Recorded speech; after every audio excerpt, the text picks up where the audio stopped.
السلام عليكم ورحمة الله وبركاته.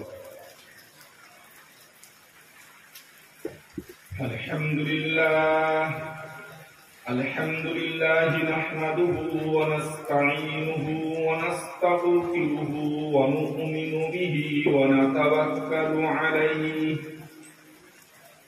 ونعوذ بالله من شرور أنفسنا ومن سيئات أعمالنا. من يهده الله فلا مضل له ومن يضلله فلا هادي له.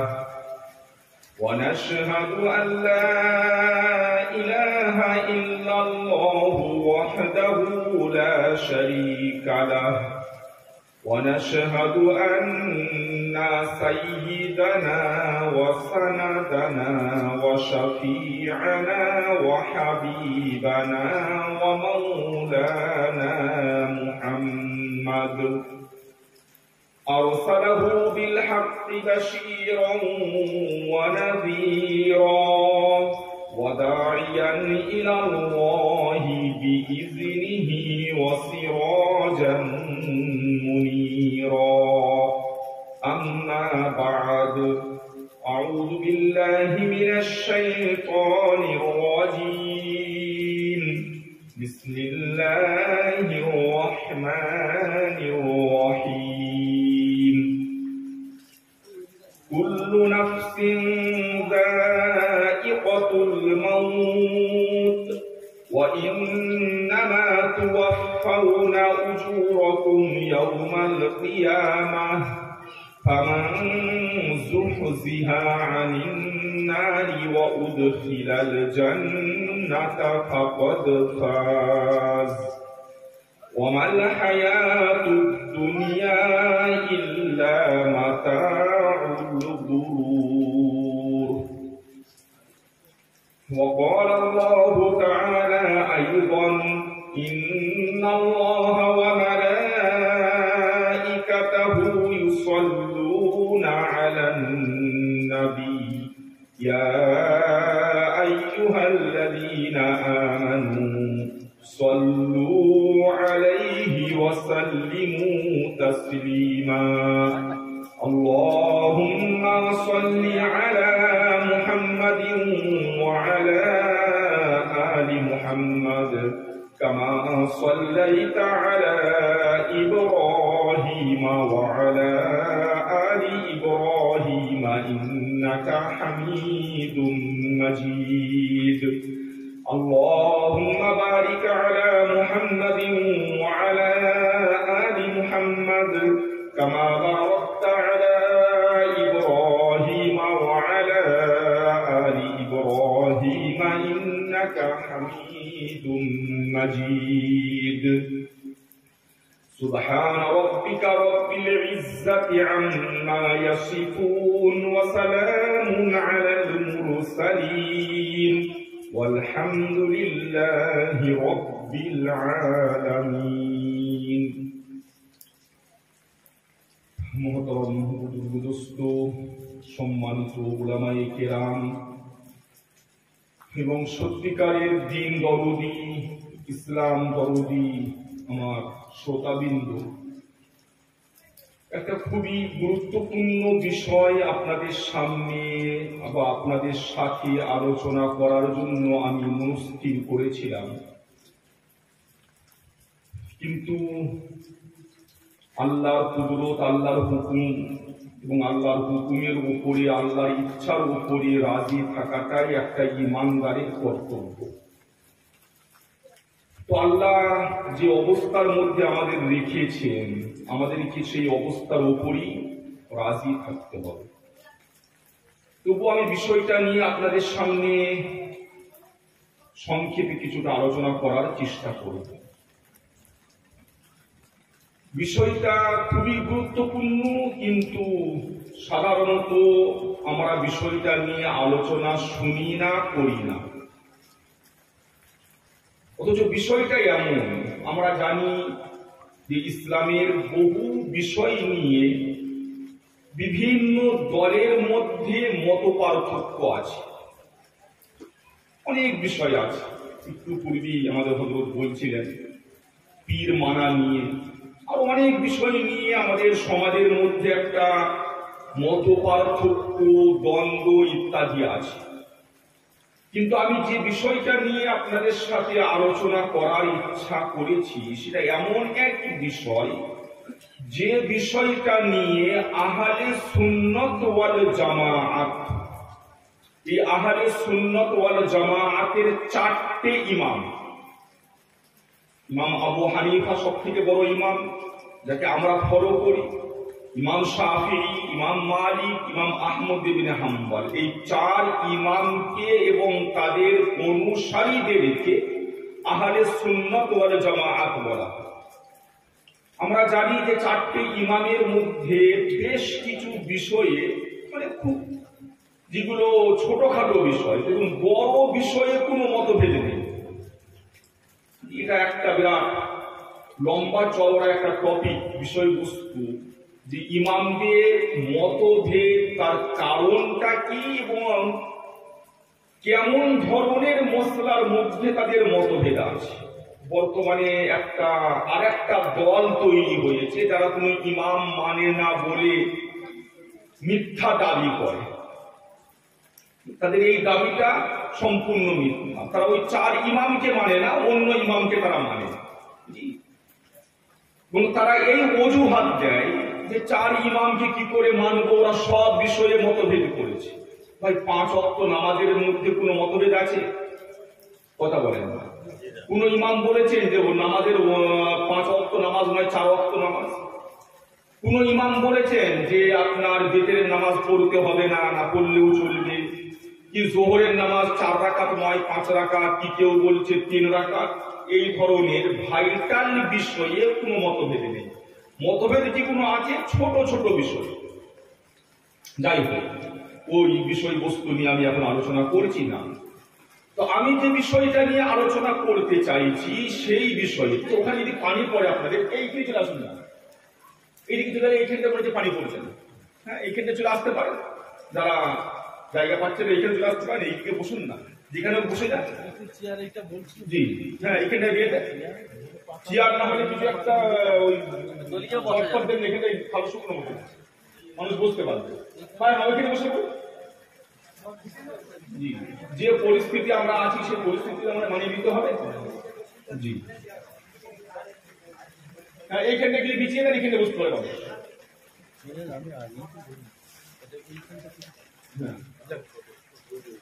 জি, তো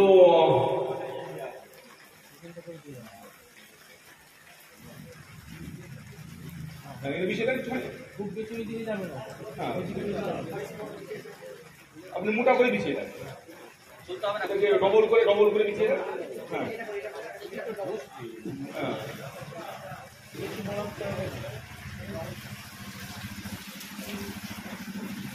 আপনি ওইখান থেকে কিছু বুঝতে পারবেন। হ্যাঁ, আমরা যারা আমাদের আসতে ইচ্ছুক চলে আসুন, ইনশাল্লাহ বসার ব্যবস্থা হয়ে যাবে। যারা বাড়িতে আছেন কি দিক রয়েছেন, যারা শুনতে ইচ্ছুক তারা চলে আসুন এখানে, ইনশাল্লাহ বসার ব্যবস্থা হয়ে যাবে।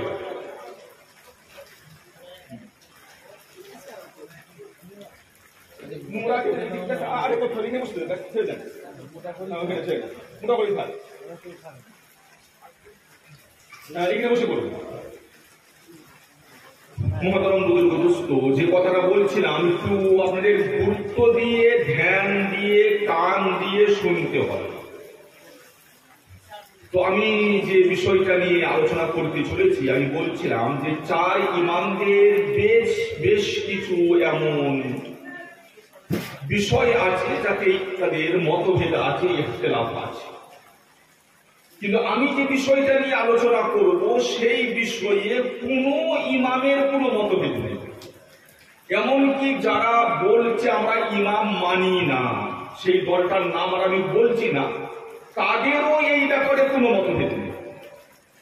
মানে একদম এই ব্যাপারটা, যে বিষয়টা নিয়ে আমি আলোচনা করব সেই বিষয়টা নিয়ে সমগ্র উম্মতে মুহাম্মদী, উম্মতে মুসলিমার বিন্দুমাত্র কোনো মতভেদ নেই। সেই বিষয়টা কি? একটা মানুষ মারা গেলে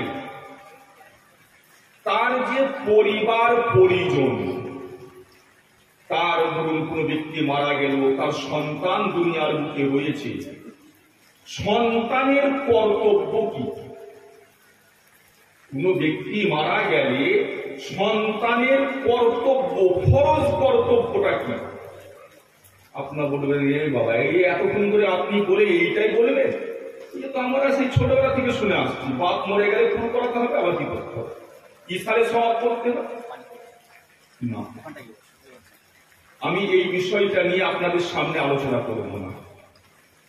বাপ মরে গেলে ছেলে বাপের নামে ইসারে সওয়াব করছে, কোল পড়াচ্ছে, তার কলমা খতম করছে, সেগুলো কি মশলা ও আপনারা মুফতিদের কাছ থেকে জেনে নেবেন। কিন্তু এইগুলো একটাও ফরজ নয়, আমি এটা আপনাদেরকে বলে গেলাম। বাপ মরে গেলে তার জন্য ইসারে সওয়াবের মজলিস করা ফরজ নয়, এই ব্যাপারটা আমি আপনাদেরকে চ্যালেঞ্জ দিয়ে, গ্যারান্টি দিয়ে বলে গেলাম।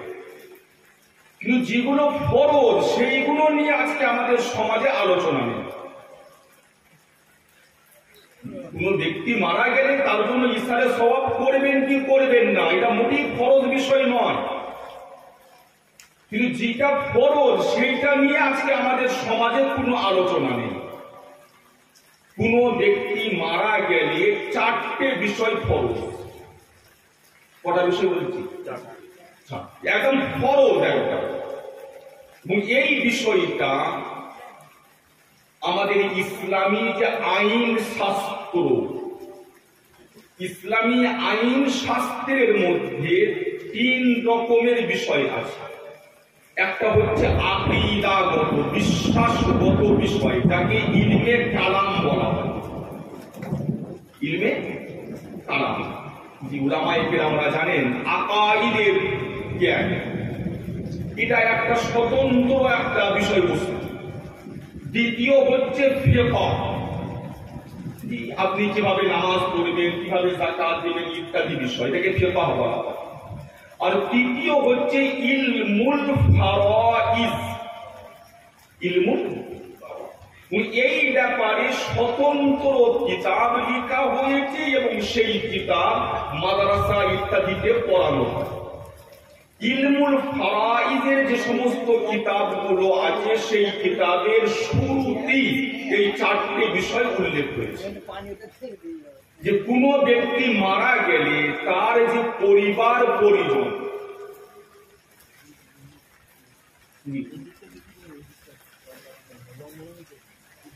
কোন ব্যক্তি মারা গেলে তার যে পরিবার পরিজন, তাদের উপরে 4টে বিষয় ফরজ।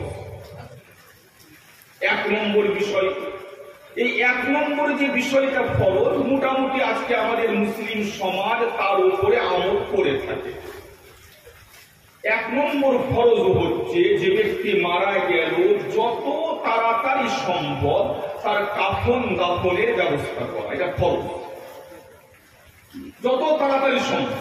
কিন্তু এই ব্যাপারে আমাদের যে অবহেলা হচ্ছে বা যে ত্রুটি হচ্ছে, সেটা হচ্ছে ওই লাশকে রেখে দিয়ে দিনের পর দিন পার করে দিচ্ছে। এ একটা বিরাট একটা বিপদ বা মুসিবত আজকে মুসলিম সমাজে।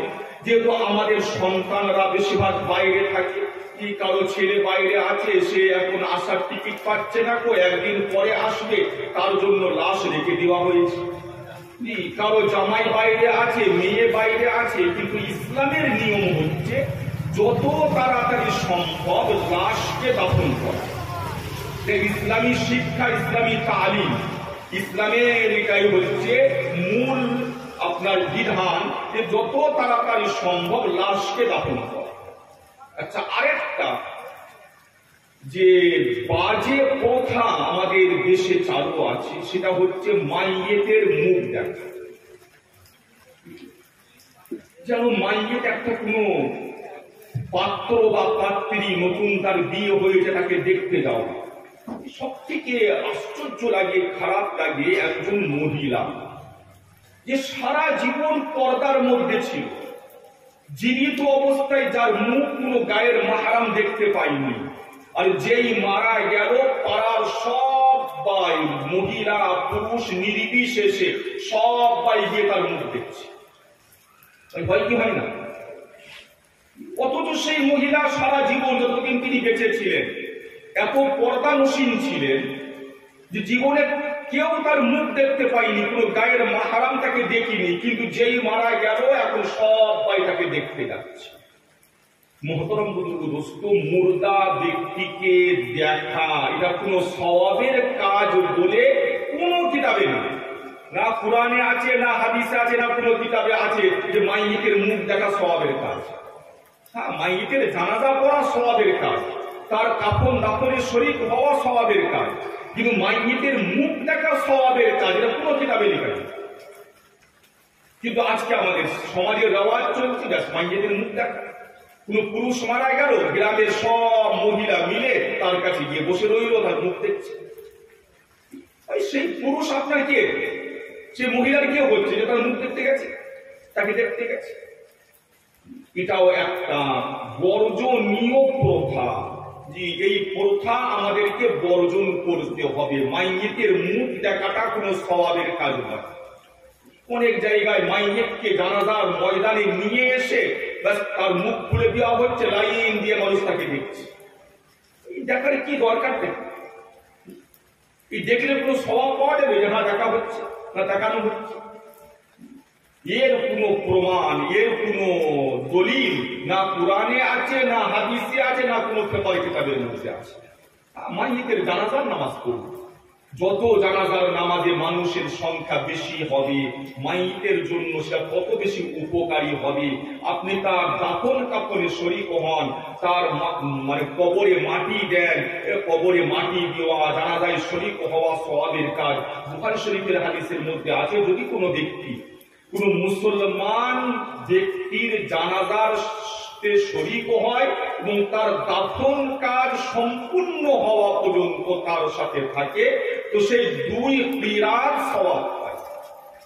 এক একটা কিরাত উহুদ পাহাড় পরিমাণ সওয়াবের কাজ। আচ্ছা, আর একটা বিষয়, এই মাইয়িতকে দাফন করার পরে দুটো মানে বিদআত বলুন বা খারাপ রিওয়াজ চালু হয়েছে। একটা তো আগে থেকেই চালু আছে, আর একটা নতুন চালু হচ্ছে কিছু জায়গায়। জানি না আপনাদের দিকে হয় কি হয় না। যারা কবরে মাটি দিতে যেতে পারবে না তাদের কাছে ঝুড়ি নিয়ে মাটি নিয়ে যাওয়া হচ্ছে। তারা ওই এক মুঠো মাটি ঝুড়িতে দিচ্ছে আর ঝুড়ির মাটিটা নিয়ে এসে কবরে ঢালা হচ্ছে। কি আপনাদের দিকে হচ্ছে নাকি? হয়নি, কিন্তু বহু জায়গায় চালু হয়ে গেছে। আমি একবার হাওড়াতে, আমাদের দারুল মাদ্রাসার কোন এক শিক্ষক, তিনার আব্বার ইন্তেকাল হয়েছিল হাওড়াতে, বাড়িও না। তা আমি সেখানে জানাজায় শরীক হয়েছিলাম, দেখছি এরকম ব্যাপার। আমি তো খুব জোর চিল্লে উঠলাম, বললাম যে আপনি কোথায় পেলেন যাবেন? এই যিনি মুরব্বী মানুষ, মাযুর মানুষ, তিনি জানাজার তিনি মাটি দিতে যেতে পারবেন না, যাবেন না। কোনো জরুরি তো নয় যে প্রত্যেককে মাটি দিতে যেতে হবে। এই যে প্রথাটা, এই যে আপনি মাটি নিয়ে যাচ্ছেন, তিনি ঝুড়িতে মাটি দিচ্ছেন, এ কোথায় পেয়েছে? এটা একদম বিদআত, বাজে তরিকা। আপনাদের এখানে শুরু না হয়ে থাকলে শুরু করবেন না, এক নম্বর। দ্বিতীয় আরেকটা বিষয়, এই যে কবরে মাটি দেওয়া, কদিন পর্যন্ত মাটি দেওয়া চলে? কথা বলেন না। কোন ব্যক্তি মারা গেলে তার কবরে কদিন মাটি দেওয়া যায়? বেশিরভাগ আপনারা বলেন বা সাধারণ লোকেরা বলে 3 দিন পর্যন্ত মাটি দেওয়া যায়। এটাও একটা ভিত্তিহীন কথা। মাইয়িত যখন কবর তৈরি করা হচ্ছে, মানে কবরটাকে বানানো হচ্ছে, কবর বানানোর সময় যে মাটি দেওয়া হয় সেটাই মাটি দেওয়া। তারপরে একদিনও আর মাটি দেওয়ার কোনো বিধান শরীয়তে নেই। আর কেউ যদি পরে আসে, সে কবর জিয়ারত করতে যাবে, কিন্তু মাটি দেওয়া 3 দিন পর্যন্ত মাটি দেওয়া চলবে এরকম কোনো বিধান বা এরকম কোনো মশলা কোনো কিতাবে লেখা নেই। যাই হোক, 1 নম্বর ফরজ হচ্ছে কোনো ব্যক্তি মারা গেলে তার কাফন দাফনের ব্যবস্থা করা যত শীঘ্র সম্ভব। এই কাফন দাফনের টাকা কে দেবে? ভাই আপনারা একটুখানি তাড়াতাড়ি ব্যবস্থা করুন, না হলে আপনারাও এটা করছেন, মানুষের শ্রোতাদের মনোযোগ দিকে চলে যাচ্ছে।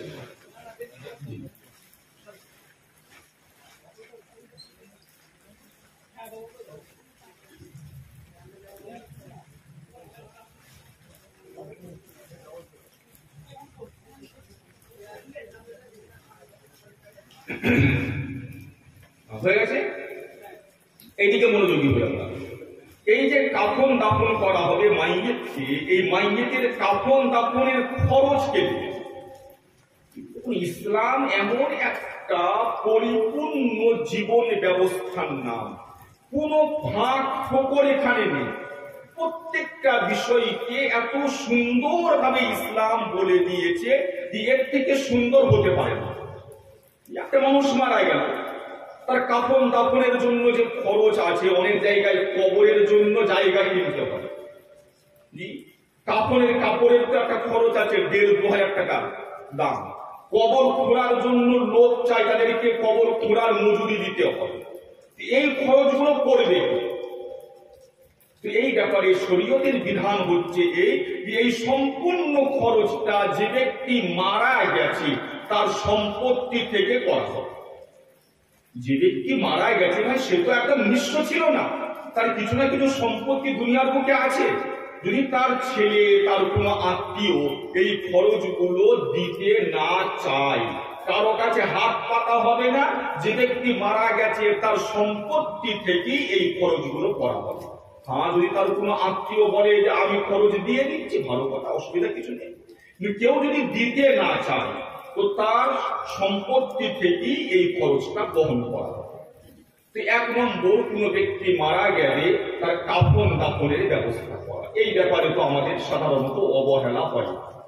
দ্বিতীয় বিষয়, খুব ইম্পর্টেন্ট, দ্বিতীয় বিষয় হচ্ছে যে ব্যক্তি মারা গেল তার ঋণ পরিশোধ করা তার আত্মীয় স্বজন বা যারা ওয়ারিস তাদের উপরে খরচ। কি ঋণ পরিশোধ? আজকে বর্তমানে আমরা সাধারণত ওই জানাজার ময়দানে বলে দিই যে ভাই আমার আব্বা মারা গেছে, কারো কাছে কোনো ঋণ থাকলে বলবে, ছেলেরা পরিশোধ করে দেবে। ওই বলার কথা বলা মানে এটা আনুষ্ঠানিকতা হয়ে গেছে। যখন কোনো ব্যক্তি এসে বলে যে তোমার আব্বার কাছ থেকে আমি 1 লাখ টাকা পেতাম, তখন বড় ছেলে বলে আমি জানি না, মেজো ভাই জানে, মেজো ভাই বলে আমি জানি না, ছোট ভাই জানে, মানে আর সেই ঋণটা পরিশোধ করার কোনো ব্যবস্থা করা হয় না। অথচ মাইয়েতের ঋণ পরিশোধ করাটা ওয়ারিসানদের জন্য খরচ।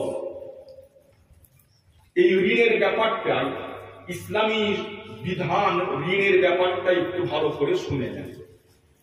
এই নিয়ে মানুষের বহু প্রশ্ন থাকে এবং এই ঋণের কারণে বহু মানুষ সুদের সাথে জড়িয়ে পড়ে। ঋণের ব্যাপারে ইসলামের বিধান হচ্ছে এই যে প্রত্যেকটা মানুষকে চেষ্টা করা দরকার যেন ঋণ করতে না পারে। এটা সর্বপ্রথম প্রত্যেকটা মানুষকে চেষ্টা করা দরকার যেন ঋণ জীবনে করতে না হয়। বুখারী শরীফের হাদিসের মধ্যে আছে আল্লাহ রাসূল সাল্লাল্লাহু আলাইহি ওয়াসাল্লাম প্রত্যেক নামাজের পরে দোয়া করতেন, আল্লাহুম্মা ইন্নী আউযু বিকা মিনাল মাকসামি ওয়াল মাগরাম। এর অর্থ হচ্ছে যে আল্লাহ তুমি আমাকে গুনাহ থেকে এবং ঋণ থেকে হেফাজত করো। প্রত্যেক নামাজের পরে এই দোয়া করতে। একদিন হলো আয়েশা সিদ্দিকা রাদিয়াল্লাহু তাআলা আনহা, নবীর স্ত্রী, আমাদের মা, তিনি জিজ্ঞাসা করলেন আল্লাহর রাসূল, আপনাকে আমি দেখি প্রত্যেক নামাজের পরে এই দোয়া করতে যে আল্লাহ তুমি আমাকে গুনাহ থেকে এবং ঋণ থেকে হেফাজত করো। গুনাহ থেকে হেফাজত করো, এটা তো বুঝে আসে, গুনাহ তো আল্লাহর নাফরমানি, গুনাহ করা যাবে না। কিন্তু ঋণ থেকে হেফাজত করো, আপনি ঋণ থেকে আল্লাহর কাছে প্রত্যেক নামাজের পরে পরিত্রাণ কেন চান? তার উত্তরে আল্লাহ রাসূল বললেন, ইয়া আয়েশা, আন্না রাজুলা ইযা দারিনা ওয়াআদা ফাআখলাফা ওয়া হাদাসা ফাকাযাবা আও কামা ক্বাল। হে আয়েশা, তুমি জানো ঋণটা কত মারাত্মক। যখন কোনো ব্যক্তি ঋণী হয়ে যায় তখন ওয়াদা করে, ওয়াদা খেলাফি করে। যখন কোনো ব্যক্তি ঋণী হয়ে যায়, কথা বলে, মিথ্যা বলে, মানে এই ঋণী হওয়ার কারণে আরো দুটো গুনাহ তার মাথায় চাপে। এক নম্বর ওয়াদা খিলাফি করা, দ্বিতীয় নম্বর মিথ্যা কথা বলা। যারা ঋণ দিয়েছেন তারা জানেন যাকে ঋণ দেওয়া হয়েছে সে বলছে ভাই কালকে আমি দিয়ে দেবো, কালকে বলে কালকে তার আপনি টিকি খুঁজে পাবেন না। জি, বারবার ওয়াদা করে, বারবার ওয়াদা খিলাফি করে, কথা বলে, জি বারবার মিথ্যা বলে।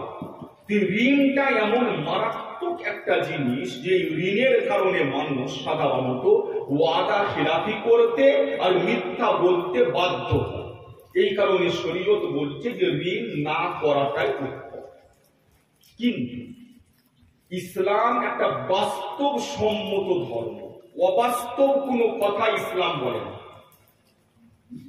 আল্লাহ রাসূল জানতেন, ইসলাম জানে যে দুনিয়ার বুকে চলার পথে মানুষকে ঋণ করতেই হবে। সাধারণত ধনী থেকে ধনী লোক ঋণ করে, গরিবদেরকে তো করতেই হয়। তো ঋণ করাটা একটা বাস্তব, এর থেকে বাঁচা খুব মুশকিল। তাই ইসলাম ঋণ নেওয়ারও পদ্ধতি এবং তার বিধান দিয়ে দিয়েছে। শুধু তাই নয়, আপনারা শুনলে আশ্চর্য হবেন, আল্লাহ রাসূল সাল্লাল্লাহু আলাইহি ওয়াসাল্লাম নিজে ইন্তেকালের পূর্বে 30 শ মানে আজকের ওজন অনুযায়ী 1 শ হয় 3.5 কিলো মোটামুটি। তো 30 শ মানে 1 কুইন্টালের থেকে একটু বেশি।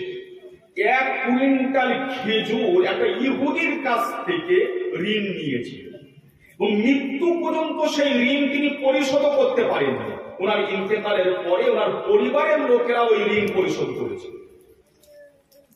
কথাটা আমার বুঝে আসছে? শুধু তাই নয়, আল্লাহর নবী এই ঋণ যে নিয়েছিলেন 30 শ মানে 1 কুইন্টাল খেজুর, তার পরিবর্তে বন্ধক রেখেছে।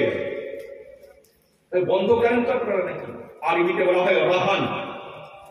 এই বন্ধকটা কি জিনিস বা বন্ধকের ব্যাপারে শরীয়তের বিধান কি?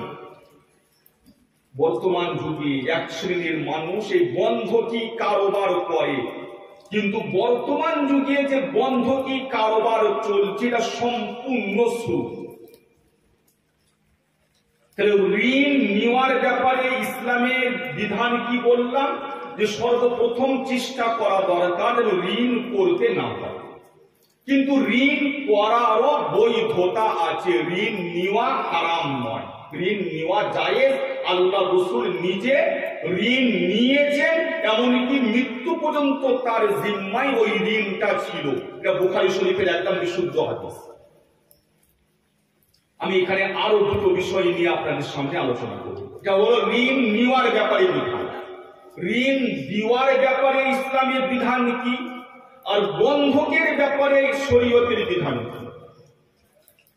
ঋণ নেওয়ার ব্যাপারে আপনারা জানলেন যে ঋণ না নেওয়া উত্তম, কিন্তু নেওয়া জায়েজ। ঋণ দেওয়ার ব্যাপারে শরীয়তের বিধান কি? ঋণ দেওয়া বিরাট সওয়াবের কাজ।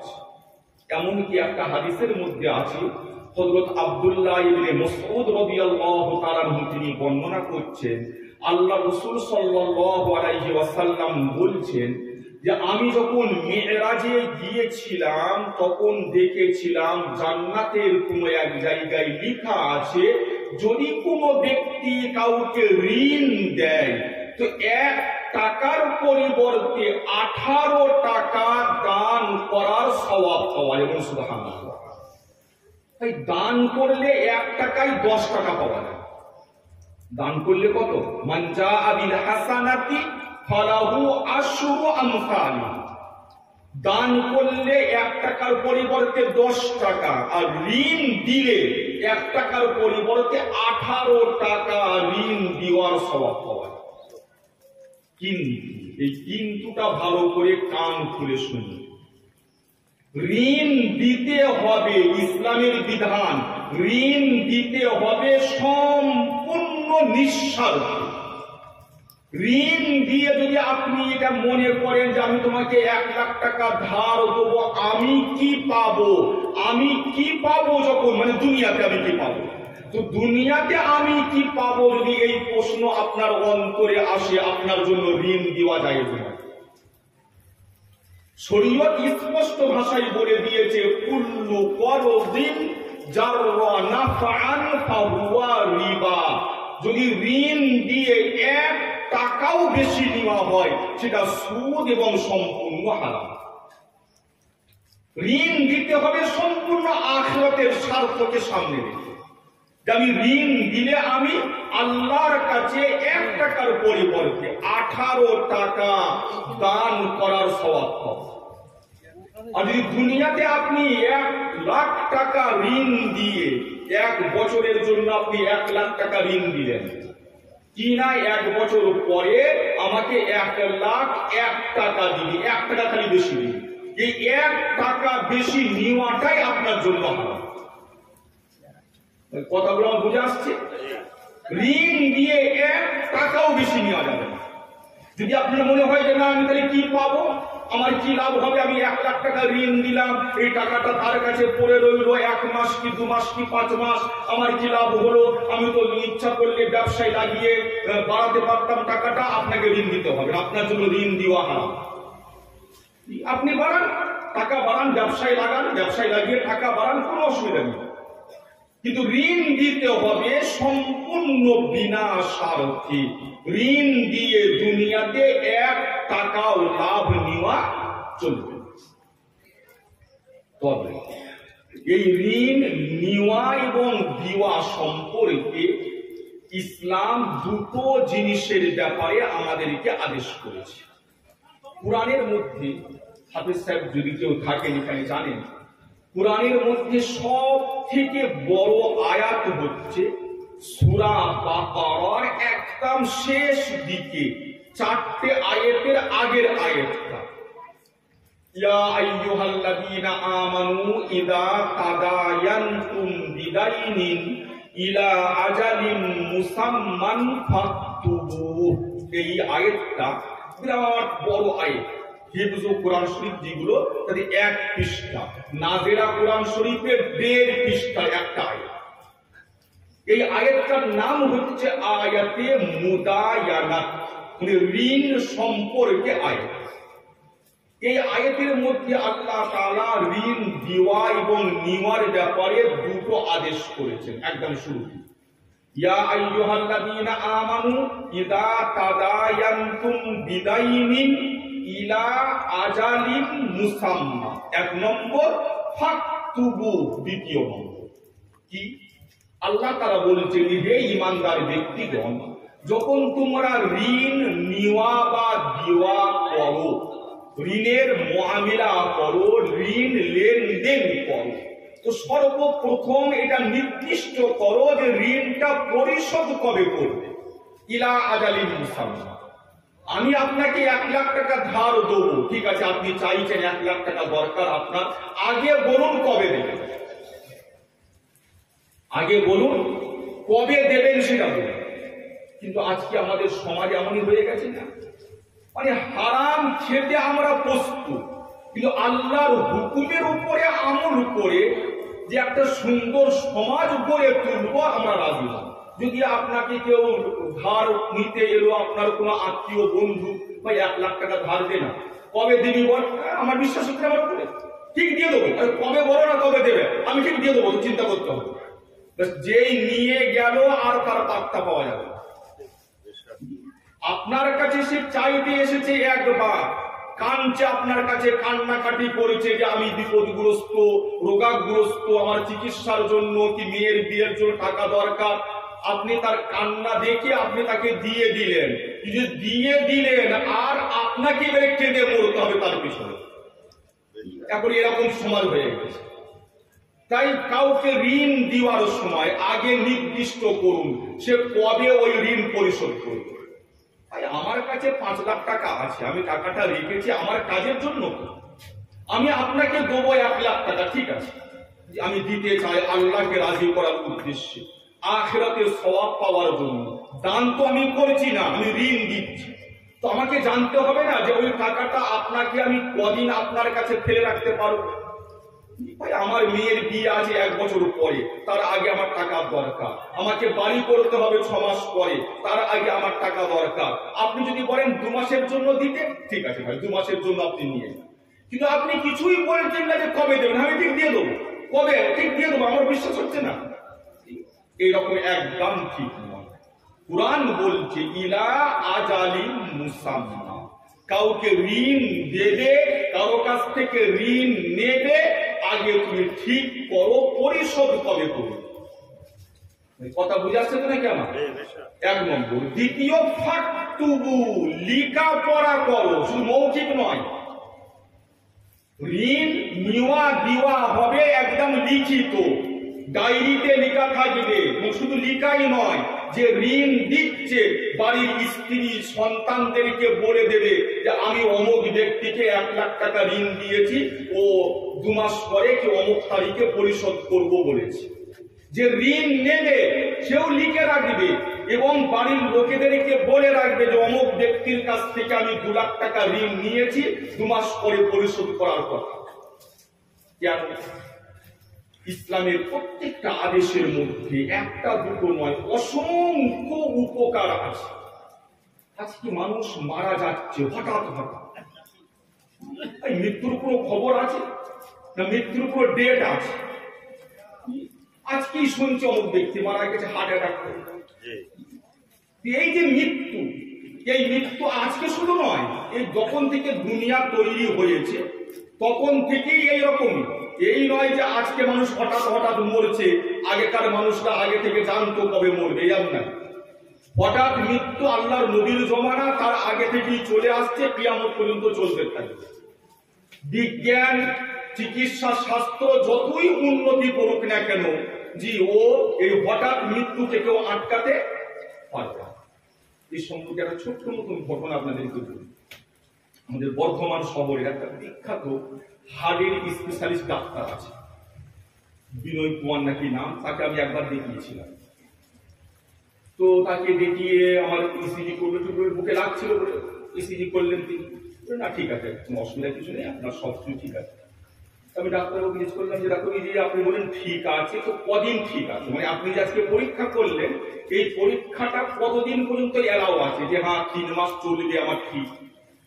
তখন বলছেন যে হাফেজ সাহেব, ওনারা তো মানে হিন্দু যেহেতু মুক্তি জানেন না, ওরা হাফেজ সাহেব আমার একটা ঘটনা আপনাকে বললেন। যখন আমি মেডিকেলে পড়তাম, মাত্র এমবিবিএস পাস করে প্র্যাকটিস করেছি পিজি হাসপাতালে বড় বড় ডাক্তারদের তত্ত্বাবধানে, একটা রুগী এসেছিলেন ওই আপনার দমদমের এলাকাতে। তো রুগীটা এসছেন, আমরা তার পুরো হার্ট পুরো একদম পরীক্ষা করে দেখলাম, একদম পুরো ওঠে, কোনো অসুবিধা কিছু নেই, খুব ভালো একদম। তিনি বাড়ি ফিরে যাচ্ছিলেন, বাড়ি পৌঁছানোর পূর্বে তখন গ্রাম চলত, ওই গ্রামের মধ্যে হার্ট অ্যাটাক হয়ে মারা গেল। তার 1 ঘন্টা আগে সব ডাক্তাররা, পিজির বড় বড় ডাক্তাররা বলেছে কোনো অসুবিধা নাই, হার্ট একদম ওকে। বাড়ি পৌঁছালো না, তার আগে তার হার্ট অ্যাটাক হয়ে মারা গেল। তো মোহতরম বুজুর্গ দোস্ত, বলার উদ্দেশ্য হচ্ছে যে হঠাৎ মৃত্যু মানুষের কার কখন আসবে কেউ জানে না। কিন্তু এই যে মৃত্যু এলো, আপনার ঋণ কারো কাছে আছে, আপনি কারো কাছ থেকে টাকা পাবেন বা আপনার কাছ থেকে কেউ টাকা পাবে, যদি আপনি লিখে না রাখেন, বাড়ির লোকেদেরকে না বলে রাখেন, তাহলে আপনি টাকা পেলে ওই টাকাটা কিভাবে বাড়ির লোকেরা আদায় করবে? আর আপনার উপরে যদি ঋণ থাকে, সেই ঋণটা পরিশোধ করবে কিভাবে? এই জন্য ইসলাম আদেশ করেছে কি যখন ঋণের লেনদেন করবে তখন এক তো ডেট নির্দিষ্ট করো পরিশোধ কবে করবে, দ্বিতীয় লিখে রাখো, সেটা ফাকতুবু, লিখে রাখো। লিখে রাখলে কি হবে? হঠাৎ মৃত্যু যদি হয়েও যায়, আল্লাহ হিফাজত করুন আমাদের সকলকে, যদি কারো হঠাৎ মৃত্যু হয়ে যায় তো বাড়ির লোকেরা জানে যে সব লেনদেন ডায়েরিতে লেখা আছে, ডায়েরি দেখে কারো কাছ থেকে টাকা পেলে তার কাছে গিয়ে তাগাদা দিয়ে সেই টাকাটা উসুল করতে পারবে, আর যদি ঋণ থাকে ঋণ পরিশোধ করতেও পারবে। এই ঋণ পরিশোধ করাটা আমি বললাম কোন ব্যক্তি মারা গেলে দ্বিতীয় ফরজ। হাদিসের মধ্যে আছে একটা বিশুদ্ধ হাদিস, নফসুল মুমিনি মারহুনাতুন আলা দাইনিহি, মানে কোন ব্যক্তির ওপর যদি ঋণ থাকে তার নামে যতই ইসারে সওয়াব করা হোক না কেন, যতক্ষণ না পর্যন্ত ঋণ পরিশোধ হচ্ছে সে জান্নাতে যেতে পারবে না। কোন ব্যক্তি মারা গেল, সে ঋণী হয়ে মারা গেছে, তার ঋণ যতক্ষণ না পর্যন্ত পরিশোধ হচ্ছে সে জান্নাতে যেতে পারবে না, হাদিসের স্পষ্ট বিধান। কিন্তু এমন একটাও হাদিস নেই যে কোন ব্যক্তি মারা গেলে তার ইসারে সওয়াব না করলে জান্নাতে যাবে না, এরকম কোন হাদিস নেই। তাই পার্থক্যটা বুঝে আসছে। আমরা যেটাকে সব থেকে বেশি গুরুত্ব দিচ্ছি ইসারে সওয়াবকে, তার ব্যাপারে কোনো হাদিসই নেই। সে ব্যাপারে কথা বলা নাই যে কোন ব্যক্তি মারা গেলে তার ইসারে সওয়াব না করলে জান্নাতে যেতে পারবে না। কিন্তু যে বিষয়টার আমরা কোনো গুরুত্ব দিচ্ছি না, ঋণ পরিশোধ করা, তার ব্যাপারে একদম বিশুদ্ধ হাদিস যে কোন ব্যক্তি মারা গেলে তার ঋণ পরিশোধ না হওয়া পর্যন্ত সে কোনোদিন জান্নাতে যেতে পারবে। তাহলে ঋণ দেওয়া এবং নেওয়ার বিধানটা জানলাম। এবারে আসুন কি বলেছিলাম, বন্ধ। দেখুন ইসলাম সব ক্ষেত্রে ব্যালেন্স রেখেছে। দেখুন ইসলামের মধ্যে স্বামীর হক অধিকার যেমন বিস্তারিত আলোচনা করা হয়েছে, স্ত্রীর অধিকারও বলা হয়েছে। শুধু এই নয় যে স্বামীর ওপরে স্ত্রীর হক, না স্ত্রীর ওপরে স্বামী। জি, সন্তানের কর্তব্য পিতার ব্যাপারে, পিতার কর্তব্য সন্তানের ব্যাপারে, দুটোই বলা হয়েছে। সব জায়গায় ব্যালেন্স রাখা হয়েছে। তো ইসলাম ঋণ দেওয়ার ব্যাপারে বিরাট উৎসাহিত করেছে যে ঋণ দাও, ঋণ দিলে 18 গুণ সওয়াব পাবে, 1 টাকায় 18 টাকা। কিন্তু আমি 1 লাখ টাকা আপনাকে ঋণ দিলাম আপনার কান্নাকাটি দেখে, কিন্তু তার পরদিন থেকে তো আমার ঘুম উড়ে গেছে।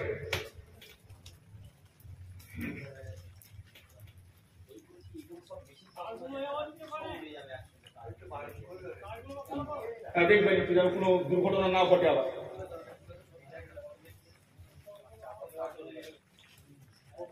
ভাই এদিকে আমরা মতো কি বলছিলাম, হ্যাঁ ঋণ আপনাকে দিলাম আপনার কান্নাকাটি দেখে, আপনার অভাব অভিযোগ দেখে, কিন্তু আপনাকে 1 লাখ টাকা ঋণ দেওয়ার পরে তো আমার রাতের ঘুম উড়ে গেছে। খালি চিন্তা হচ্ছে টাকাটা পাবো তো, টাকাটা পাবো তো, দিলাম বলেছে 1 মাস পরে দিয়ে দেবো, দেবে তো, এই চিন্তা হয় কি হয় না? এই চিন্তা থেকে মুক্ত করার জন্য শরীয়ত বন্ধকের ব্যবস্থা রেখেছে। ভাই আপনাকে আমি 1 লাখ টাকা দেবো, আপনি এক কাজ করুন 2 ভরি সোনা আমার কাছে রেখে যান। মানে যতটা ঋণ দেওয়া হবে সেই পরিমাণ টাকার বা তার থেকে বেশি টাকার কোনো জিনিস আপনি আমার কাছে বন্ধক রেখে যান। আমি আপনাকে 2 লাখ টাকা ঋণ দিচ্ছি, আপনি 3 ভরি কোনো গহনা আমার কাছে রেখে যান, যখন ওই 2 লাখ টাকা দেবেন গহনা নিয়ে যাবেন। দেখুন এই গহনাটা রাখা হচ্ছে কোনো উপকার পাওয়ার জন্য নয়, এটা হচ্ছে কি সিকিউরিটি, নিরাপত্তা, যাতে আমার আপনাকে ঋণ দিয়ে আমি আরামসে নিশ্চিন্তে ঘুমাতে পারি। আপনাকে 2 লাখ টাকা ঋণ দিলাম, আপনার 3 ভরি সোনার হার আমার কাছে আছে, আপনি বলেছেন 2 মাস পরে ঋণ পরিশোধ করে দেবো। 2 মাস যেই পার হলো ভাই, ডেট হয়ে গেছে, আপনি আমার ঋণ পরিশোধ করুন। আপনি বলছেন কালকে দেবো, কালকে আর আপনার দেখা পাওয়া যাচ্ছে, আবার বলছেন 2 দিন পরে দেবো, ডেটের পর ডেট ফেল করেছে। তখন আমি কি করব? 2জন ব্যক্তিকে সঙ্গে নিয়ে মার্কেটে যাব, সোনাটাকে নিয়ে বিক্রি করে দেবো। 2জন ব্যক্তিকে সাক্ষী রেখে যে ভাই দেখো এই হাটটা আমার কাছে বন্ধক রেখেছিল, এই হাটটা 3 লাখ টাকা মূল্য হলো, আমার 2 লাখ টাকা ঋণ ছিল, আমি 2 লাখ টাকা পকেটে রেখে নিলাম, 1 লাখ টাকা আপনাকে ফেরত দিলাম, আমার ঝামেলা মিটে গেল। কথা বুঝে আসছে আমার? বন্ধক এই জন্য নয় যে আমি ঋণ দিয়ে তার কাছ থেকে পুরো লাভ নেব। বন্ধক লাভ নেওয়ার জন্য নয়, বন্ধকটা ওই ঋণের নিরাপত্তার জন্য, যাতে আমার ঋণ দেওয়ার পরে ঘুম উড়ে না যায়, আমি ঋণ দিয়ে আরামসে গেল ঘুমাতে পারি। ওই ঋণ দিয়েছে আমি 2 লাখ টাকা, তো তার হার আমার কাছে আছে। যদি সে সঠিক সময়ে পরিশোধ না করে, 2-3 বার বলা হবে তাও পরিশোধ করলো না, আমি সেটা বিক্রি করে আমার ঋণ পরিমাণ টাকা নিয়ে বাকি টাকাটা ফেরত দিই। কথা বুঝে তো নাকি? এইটা হচ্ছে বন্ধকের এইটা নিয়ম, শরীয়তের উদ্দেশ্য হচ্ছে এইটা। বন্ধক রেখে কোনো ফায়দা উঠানো এটা মোটেই শরীয়তে জায়েজ নয়। বর্তমানে বহু জায়গায় কোন ব্যক্তিকে ঋণ দিয়ে তার জমি বন্ধক রাখা হচ্ছে। যে ঋণ দিয়েছে সে বছরের পর বছর সেই জমি চাষ করেছে, ভোগ করেছে, যতদিন না পর্যন্ত ঋণ পরিশোধ হচ্ছে। বিলকুল জায়েজ নয়, একদম হারাম। বা যদি কেউ এরকম করেন, যেন ভাববেন না যে আমি তাকেই বলছি, আমি জানি না আপনারা কে কি করেন, কিন্তু যেটা হারাম সেটা বলা আমার কর্তব্য, আপনাদেরকে বলতে হবে। এটা আমার আল্লাহ থেকে দায়িত্ব, আল্লাহ আমাকে দিয়েছে। হারাম জিনিসকে হারাম বলতে হবে, আমরা জানি না, জানতে হবে যেটা হারাম। তো ঋণের ব্যাপারে শরীয়তের বিধান হচ্ছে। তাহলে কি বলছিলাম শুরুতে, যে কোনো ব্যক্তি মারা গেলে তার ব্যাপারে সর্বপ্রথম কর্তব্য কি বলেছিলাম, তার কাফন দাফনের ব্যবস্থা। দ্বিতীয়, তার ঋণ পরিশোধ করা। আচ্ছা, এই ঋণ পরিশোধ কে করবে, টাকা পাবে কোথায়, এই ব্যাপারে শরীয়ত বলছে এই ঋণ পরিশোধ করা হবে মৃত ব্যক্তির সম্পত্তি থেকে। ঋণ পরিশোধ করা হবে তার থেকে, যে ব্যক্তি মারা গেছে তার সম্পত্তি থেকেই তার ঋণ পরিশোধ হবে। তারপরে ধরুন কোন ব্যক্তি মারা গেল, তার 3 লাখ টাকা ঋণ আছে, তার জমি জায়গা, ব্যাংকে টাকা, গহনা ইত্যাদি 6 লাখ টাকা আছে। তো তার ওই জমি জায়গা যদি কোনো তার নগদ টাকা না থাকে, ব্যাংকে কোনো অ্যাকাউন্ট না থাকে, তার জমি বিক্রি করে তার ঋণ পরিশোধ করা হবে।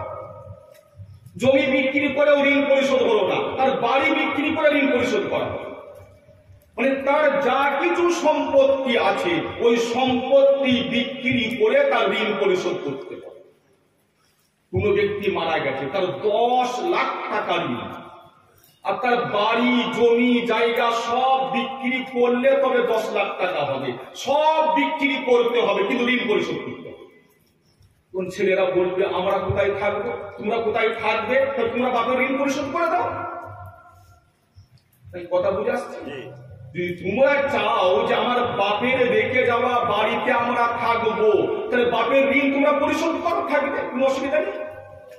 কিন্তু ঋণ পরিশোধ না করে ছেলেরা যদি দাবি করে যে না আমার বাপের রেখে যাওয়া বাড়ি আমরা ভোগ করবো, দখল করবো, থাকবো, বাপের ঋণ পরিশোধ করবো না, শরীয়ত একদম হারাম।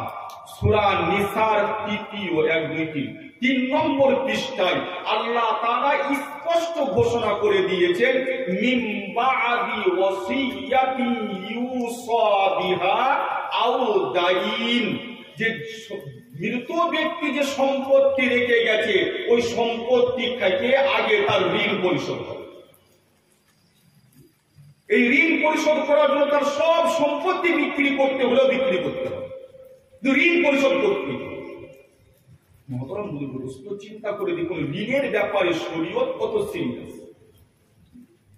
ঋণ একটা মানুষের হক, সে আপনাকে দিয়েছে আপনার অভাবের কারণে, জি আপনার সাহায্য করার জন্য সে ঋণ দিয়েছিল, আর আপনি তার টাকাটা সম্পূর্ণ উড়িয়ে দিলেন, মেরে দিলেন, তাকে ঋণ পরিশোধ করলেন না। এটা হুকুকুল ইবাদ, বান্দার হক। তাহাজ্জুদ করে, উমরা করে, হজ করে এই গুনাহ পাবে না। আজকে আমাদের মুসলিম সমাজের মধ্যে এই রোগ একদম শিরায় শিরায় ঢুকে গেছে। আমি কত মুসলমান ব্যবসায়ীদের কাছে শুনেছি যে মুফতি সাহেব আর বলবেন না, কোন হিন্দুকে টাকা ধার দিতে অত ভয় লাগে না, ভয় লাগে মুসলমানদেরকে ধার দিতে। মুসলমান ধার নিয়ে আর পরিশোধ করার কোনো তার ফিকিরই থাকে না। অথচ এই নয় যে তার অভাব, অনেকে অভাবের কারণে ঋণ পরিশোধ করতে পারে না, এটা তো আলাদা ব্যাপার। কিন্তু বেশিরভাগ 90% মানুষ অভাবের কারণে নয়, স্বভাবের কারণে মোটরসাইকেল নিয়ে ঘুরে বেড়াচ্ছে, বাইরে দার্জিলিং দীঘায় বেড়াতে যাচ্ছে, কিন্তু 2000 টাকা ঋণ কাপড়ের দোকানে, সেই ঋণ পরিশোধ হচ্ছে না। মুদিখানার দোকানে 5000 টাকা ঋণ, সেই ঋণ পরিশোধ হচ্ছে না। ঋণটা শরীয়তের মধ্যে খুব সাংঘাতিক। হাদিসের, বুখারী শরীফের হাদিসের মধ্যে আছে, আল্লাহ রাসূল সাল্লাল্লাহু আলাইহি ওয়াসাল্লামের কাছে যখন কোনো জানাজা লাশ আনা হতো, আল্লাহ রাসূল জিজ্ঞাসা করতেন, এই ব্যক্তি যে মারা গেছে এর উপরে কারো কোনো ঋণ আছে? দেখুন কি জিজ্ঞাসা করেছে, কারো কোনো ঋণ আছে? যদি বলতেন না, কোনো ঋণ নেই, লোকটা একদম খুব ভালো লেনদেন, একদম পরিষ্কার, কোনো ঋণ কারো কাছ থেকে উনি করে যাননি, আল্লাহ রাসূল তার জানাজার নামাজ পড়াতেন, ঠিক আছে। আর যদি বলতেন ঋণ করে মারা গেছে, ঋণী, তো জিজ্ঞাসা করতেন তার ঋণ পরিশোধ করার মতো তার সম্পত্তি আছে? হ্যাঁ আছে। তো আল্লাহ রাসূল বলতেন তার সম্পত্তি বিক্রি করে তার ঋণ পরিশোধ করে দাও, তার জানাজার নামাজ পড়িয়ে দিতে। আর যদি বলা হতো ঋণ করেছে কিন্তু ঋণ পরিশোধ করার মতো সম্পত্তি রেখে যায়নি, আল্লাহ রাসূল বলতেন আমি জানাজা পড়াবো, তোমরা পড়ে নাও। চিন্তা করুন কত সাংঘাতিক। আর আজকে আমরা এই ঋণটাকে কোনো গুরুত্বই দিই। তো মাইয়ের, যে ব্যক্তি মারা গেল, তার মৃত্যুর পরে সর্বপ্রথম তার কাফন দাফন থেকে ফারিগ হয়ে এসে তার ছেলে, তার সন্তান, তার ওয়ারিস, তাদেরকে বসে মাশওয়ারা করা দরকার যে আমার আব্বা যে মারা গেছেন, কোথায় কত ঋণ আছে দেখো, বার করো, খোঁজ নাও, এবং ঋণ পরিশোধ করার জন্য কি ব্যবস্থা নেওয়া হবে বলো। এই ব্যাপারে তাদেরকে মাশওয়ারা করতে হবে, খুঁজতে হবে যে কোথায় কোথায় ঋণ আছে। যতই ইসারে সওয়াব করুন, যত বড়ই মুফতি মৌলবী আপনার বাপের জন্য দোয়া করুক না কেন, জান্নাত পাবেন না। আল্লাহ রাসূলের স্পষ্ট হাদিস যে ঋণ পরিশোধ না হওয়া পর্যন্ত কোনো ব্যক্তি জান্নাতে যেতে পারবে না। কথা বুঝে আসছে? আর এই ঋণ হুকুকুল ইবাদ, বান্দার হক। কোন ইবাদতের মাধ্যমে তাহাজ্জুদের সময় উঠে যতই কান্নাকাটি করুন আপনি, কাবা শরীফে গিয়ে হজ উমরা করতে গিয়ে ওই কাবা শরীফের দরজার পর্দা ধরে কান্নাকাটি করলেও এই ঋণ পরিশোধ হবে না, এর গুনাহ মাফ হবে না। এর গুনাহ মাফ হওয়ার একটাই রাস্তা, যে আপনাকে ওই ঋণ পরিশোধ করতে হবে, নতুবা যার কাছ থেকে ঋণ নিয়েছে তার কাছে গিয়ে ক্ষমা চেয়ে নিতে হবে যে ভাই আমি তোমার কাছ থেকে 10,000 টাকা ঋণ নিয়েছিলাম, আমি পরিশোধ করতে পারছি না, আমাকে তুমি ক্ষমা করো। এইরকম বলে, এই নয় যে যা করেছে মাফ করে দাও, না, ওই টাকাটা উল্লেখ করে বলতে হবে। কথা বুঝে আসছে না? এই ঋণ পরিশোধ করা হচ্ছে দ্বিতীয় নম্বরের ফরজ। কোন ব্যক্তি মারা গেল, তৃতীয় বিষয় যেটা ফরজ, কিন্তু এই তৃতীয় বিষয়টা সাধারণত আমাদের সমাজে হয় না। তৃতীয় বিষয়টা হচ্ছে ওসিয়ত, মিন বাদি ওসিয়াতিন ইউসা বিহা আও দাইন। কোরআনের মধ্যে আছে। ওসিয়ত বলতে কি? কোন ব্যক্তি মৃত্যুর আগে, কোন ব্যক্তি মৃত্যুর আগে, মৃত্যু শয্যায় যখন সে বুঝতে পারছে যে আমি মরে যাব, মানুষ মৃত্যু শয্যায় হয় না, যার বাঁচার আশা নেই, তো মৃত্যু শয্যায় কোন ব্যক্তি বলে গেল যে আমার মৃত্যুর পরে এই জমিটা অমুক মাদ্রাসায় দিয়ে দিবি, বা এই জমিটা অমুক মসজিদে দিয়ে দিবি, বা এত টাকা অমুক এতিমখানায় দিয়ে দিবি, এটাকে বলা হয় ওসিয়ত। আচ্ছা, আর একটা মশলা খুব ভালো করে শুনে রাখো। অনেক ব্যক্তি মৃত্যুর আগে তার ছেলেদেরকে বলে যায় যে আমি মরে যাচ্ছি, কিন্তু ওই জমিটা তোর মাকে দিবি। মাকে মানে তার নিজের স্ত্রী, কথাটা বলুন না, নিজের স্ত্রীকে, ছেলেদেরকে বলে যাচ্ছে আমি মরে যাওয়ার পরে ওই জায়গাটা, ওই ঘরটা বা ওই দোকানটা তোর মাকে দিবি, বা বলে গেল যে ওই জমিটা আমার ওই ছোট মেয়েকে দিবি। এই যে ওসিয়ত করা হয় নিজের স্ত্রীর জন্য, নিজের ছেলের জন্য বা মেয়ের জন্য, এই ওসিয়তটা একদম বেকার। এর কোনো ভিত্তি বা এর কোনো কার্যকারিতা শরীয়তের মধ্যে নেই। কেন আল্লাহ রাসূল স্পষ্ট ভাষায় বলে দিয়েছেন, লা ওয়াসিয়াতা লিওয়ারিসিন, যারা ওয়ারিস হবে তাদের জন্য ওসিয়ত করা বেকার। ওই যে মুর্দা ব্যক্তি বা মৃত্যুর আগে যে বলে গেল যে আমার মৃত্যুর পরে ওই জমিটা তোর মাকে দিবি, এই মাকে ওই জমিটা দেওয়া কোনো জরুরি নয়, বা ওই দোকানটা তোর ছোট বোনকে দিবি, এটা দেওয়া কোনো জরুরি নয়। তবে হ্যাঁ, যদি সব ওয়ারিস, যারা সব ছেলে মেয়ে সবাই যদি চায় যে আব্বা যখন বলে গেছেন ওই জমিটা মাকে দেওয়ার জন্য দিয়ে দাও, অসুবিধা নেই, দিতে পারে, কিন্তু কোনো জরুরি নয়। ওই বস্ত্রটা বুঝেও নাকি আপনাদের বুঝে? যদি কোনো ব্যক্তি মৃত্যুর পূর্বে তার ওয়ারিসানদের মধ্যে কারো জন্য ওসিয়ত করে, তো সেই ওসিয়তটা মানা কোনো জরুরি নয়। অনেক জায়গায় কিন্তু অনেক ব্যক্তি মরার আগে ওসিয়ত করে যায় যে আমি মরে গেলে অমুক মৌলভী সাহেব, অমুক মুফতি সাহেব জানাজার নামাজ পড়া, বলে যায় না? এটাও বেকার। এর কোনো জরুরি কিছু নয়। কোন ব্যক্তি মারা গেলে তার মহল্লার মসজিদের যিনি ইমাম, তিনি হচ্ছেন জানাজার পড়াবার হকদার। যে ব্যক্তি মারা গেছে তার মহল্লার মসজিদের যিনি ইমাম, তিনি জানাজার নামাজ পড়াবার হকদার। ওই মুর্দা ব্যক্তি মৃত্যুর আগে যার নামই বলে যাক না কেন, তাকে দিয়ে জানাজা পড়ানোর কোনো জরুরি নেই। হ্যাঁ, ধরুন কোন ব্যক্তির আব্বা মারা গেল, আব্বা বলে গিয়েছিলেন যে আমার মৃত্যু হলে আমার জানাজা অমুক মৌলানা সাহেব পড়াবেন। ছেলেরা ইমাম সাহেবকে গিয়ে বলল, ইমাম সাহেব আব্বা তো এরকম বলে গিয়েছিলেন যে আব্বা মারা গেলে জানাজা অমুক মৌলানা সাহেবকে দিয়ে পড়াবেন, যদি আপনি অনুমতি দেন তাহলে আমরা মৌলানা সাহেবকে আনব। যদি ইমাম সাহেব অনুমতি দেন তবেই চলবে, নতুবা চলবে না। ইমাম সাহেব যদি বলেন যে না আমি জানাজা নামাজ পড়াবো, ইমাম সাহেবের হক বেশি। কথাটা বুঝে? ইমাম সাহেবের হক বেশি। ওই মুর্দা ব্যক্তি যাকে জানাজা পড়াতে বলে গেছেন ওনার কোনো হক নেই। ইমাম সাহেব যদি বলে যে ঠিক আছে তোমার আব্বা বলে গেছেন তুমি দেখে আনো, অসুবিধা কিছু নেই, উনি অনুমতি দিলে পড়াতে হবে। যাই হোক, তো ওসিয়তের ব্যাপারটা বলছিলাম।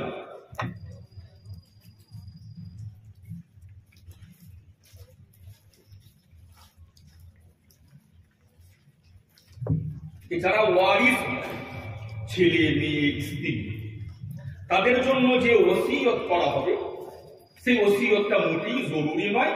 সবাই যদি চায় সেই ওসিয়ত অনুযায়ী আমল করতে পারে। যদি কোনো একজন আপত্তি করে তো সেটার উপর আর আমল করা চলবে। ওসিয়ত হচ্ছে এইটা যে কোনো ব্যক্তি মৃত্যুর আগে বললো যে আমার ওই একদিকে জমি অমুক মাদ্রাসায় দিবি, কি অমুক মসজিদে দিবি, কি অমুক এতিমখানায় দিবি, এইগুলো হচ্ছে ওসিয়ত। এই ওসিয়তটা কার্যকরী হবে 3 ভাগের 1 ভাগ সম্পত্তি। কত? 3 ভাগের 1 ভাগ। তার মানে কি, কোন ব্যক্তি মারা যাচ্ছে এবং সে তার সম্পত্তি, ধরুন তার মোট সম্পত্তি হচ্ছে 18 লক্ষ টাকা। তার মোট সম্পত্তি 18 লক্ষ। তার জমি জায়গা ভিটে বাড়ি ইত্যাদি ব্যাংক ব্যালেন্স সব নিয়ে দেখা গেল যে তার মোট সম্পত্তি হচ্ছে 18 লক্ষ। তো সে 6 লক্ষ টাকার সম্পত্তির ওসিয়ত করতে পারে, তার বেশি। তিনি 6 লক্ষ টাকা, 3 6 18, 3 ভাগের 1 ভাগ, 6 লক্ষ টাকার সম্পত্তির ওসিয়ত করতে পারে। যদি 6 লক্ষ টাকার সম্পত্তির ওসিয়ত করে যায় তো সেই ওসিয়তটা কার্যকরী করা তার ওয়ারিসানদের উপরে ফরজ। ধরুন তিনি একটা জমি মাদ্রাসায় দেওয়ার জন্য ওসিয়ত করে গেলেন, সেই জমিটার দাম 4 লক্ষ টাকা, তো সেই জমিটা মাদ্রাসায় দেওয়া তার ওয়ারিসানদের জন্য একদম ফরজ। মিন বাদি ওসিয়াতিন ইউসা বিহা আও দাইন, আল্লাহ তাআলা স্পষ্ট কোরআনের মধ্যে বলে দিয়েছে। তাই কথা বুঝে আসছে? 3 নম্বর হলো এটা সাধারণত বেশি হয় না, কারণ আমি এই তফসিলের দিকে বেশি যাচ্ছি না, অনেক ব্যাখ্যা আছে, তফসিল আছে। 4 নম্বর যে পয়েন্টটা, এটাও খুব জরুরি, আর আজকে আমাদের সমাজ এই বিষয়টা থেকে একদম গাফিল। 4 নম্বর বিষয় হচ্ছে, যখন কোনো ব্যক্তি মারা গেল তার 1 নম্বরে কি বলেছিলাম তাই বলুন, দাফন। 2 নম্বরে কি বললাম? ঋণ পরিশোধ। আর এটা ভালো করে বুঝে রাখুন, ঋণ পরিশোধ না হওয়া পর্যন্ত তার সম্পত্তির মধ্যে তার ওয়ারিসানদের কোনো হক নেই, বন্টন করাই যাবে না। আগে ঋণ পরিশোধ করো, তারপরে সম্পত্তি বন্টন। ঋণ পরিশোধ না করা পর্যন্ত সম্পত্তি বন্টন করা হারাম। কথাটা বুঝে এলো?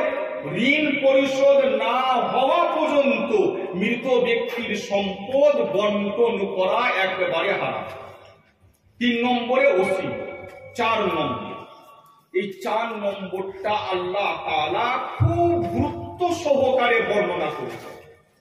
4 নম্বরটা হচ্ছে এই, কোন ব্যক্তি মারা গেলে তার সম্পত্তি যথাশীঘ্র সম্ভব তার ওয়ারিসানদের মাঝে বন্টন করে দিল। তার যে ওয়ারিস, তার ছেলে, তার মেয়ে, তার স্ত্রী, তাদের যে অংশ, সেই অংশ অনুযায়ী তাদেরকে সম্পত্তি দিয়ে দেওয়া এটা ফরজ। কিন্তু আমাদের সমাজ এখন এমন হয়ে গেছে, মারা গেছে বাপ আজ থেকে 20 বছর আগে, তারপরে 20 বছর পার হয়ে গেছে, সম্পত্তি বন্টন হয়নি, যার অধিকারে যতটুকু আছে সে খেয়ে যাচ্ছে। মেয়েরা সম্পূর্ণ বঞ্চিত। আল্লাহ তাআলা কুরআন শরীফের মধ্যে ইউসিকুমুল্লাহ ফি আওলাদিকুম লিযযাকারি মিসলু হাযযিল উনসায়াইন, আল্লাহ ছেলের অংশ, মেয়ের অংশ, স্ত্রীর অংশ, পিতা মাতার অংশ সব একদম স্পষ্ট ভাবে বলে দিয়েছে। কে কতটুকু অংশ পাবে একদম স্পষ্ট। যেই মারা গেল তার ঋণ শোধ হয়ে গেল, পরিশোধ করে দেওয়া হলো, ঋণ নেই, এখন তার সম্পত্তি তার ছেলে, মেয়ে, স্ত্রী, এই 3টি সাধারণত থাকে, তাই এই 3টের কথা বলছি। এছাড়াও ভাই বোন অনেক সময় ওয়ারিস হয়, ভাই বোন ওয়ারিস হলে ভাই বোন, মানে যারা ওয়ারিস তারা ওই মৃত ব্যক্তির সম্পত্তির তাদের অংশ অনুযায়ী মালিক হয়ে গেল। ভালো করে কথাটা শুনুন, যখন কোনো ব্যক্তি মারা গেল তার যারা ওয়ারিস, মানে তার স্ত্রী আর ছেলে মেয়ে, প্রত্যেকেই ওই মৃত ব্যক্তির সম্পত্তির তাদের অংশ অনুযায়ী মালিক হয়ে গেছে। আল্লাহ তাদেরকে মালিক বানিয়ে দিয়েছে। যার অধিকারে আছে সে অন্যের হক মেরে খাচ্ছে। কথাটা বুঝে গেল? ধরুন এক ছেলের অধিকারে আছে বাপের সম্পত্তি, সে এখন ভাগ করছে না, যাক 2 বছর যাক না 5 বছর যাক, তার ভাগ করুন। তার মানে সে অন্য ভাই বোনদের সম্পত্তি অন্যায় ভাবে মেরে খাচ্ছে, কবিরা গুনাহ একদম। সঙ্গে সঙ্গে যত তাড়াতাড়ি সম্ভব বন্টন করতে হবে। দেখুন, বন্টন করা মানে এই নয় যে হাড়ি আলাদা করতে হবে। আর আজকে আরেকটা মুসিবত হয়ে গেছে, কোন ব্যক্তি মারা গেলে তার স্ত্রী যখন বেঁচে আছে, স্ত্রী বলছে আমি বেঁচে থাকতে ছেলেদেরকে আলাদা হতে দেবো না, বাপের সম্পত্তি ভাগ হতে দেবো না। এই মায়ের বা স্ত্রীর এই কথাটা বা এই আবদারটা একদম অন্যায় আবদার। সন্তানদেরকে মায়ের সম্মান রেখে বলা দরকার যে মা তুমি সম্মানের পাত্রী, তোমার আমরা সম্মান করি, কিন্তু তোমার থেকে বড় সম্মান হচ্ছে আল্লাহ। মায়ের থেকে হক বেশি কার?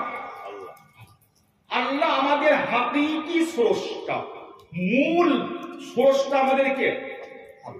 জি, মা পিতা মাতা তাদের অধিকার প্রচুর, কিন্তু তাদের অধিকার আল্লাহ আর আল্লাহ রসুলের পরে, আল্লাহ রসুলের আগে নয়। তো মাকে বোঝানো দরকার যে মা তুমি সম্মানিত, আমরা তোমার সম্মান করি, তোমার দেখভাল আমাদের দায়িত্ব। কিন্তু আল্লাহ বলছেন আব্বা মারা গেছেন, আব্বার সম্পত্তি বন্টন করতে হবে, এটা আল্লাহর হুকুম, তুমি বাধা দিও না।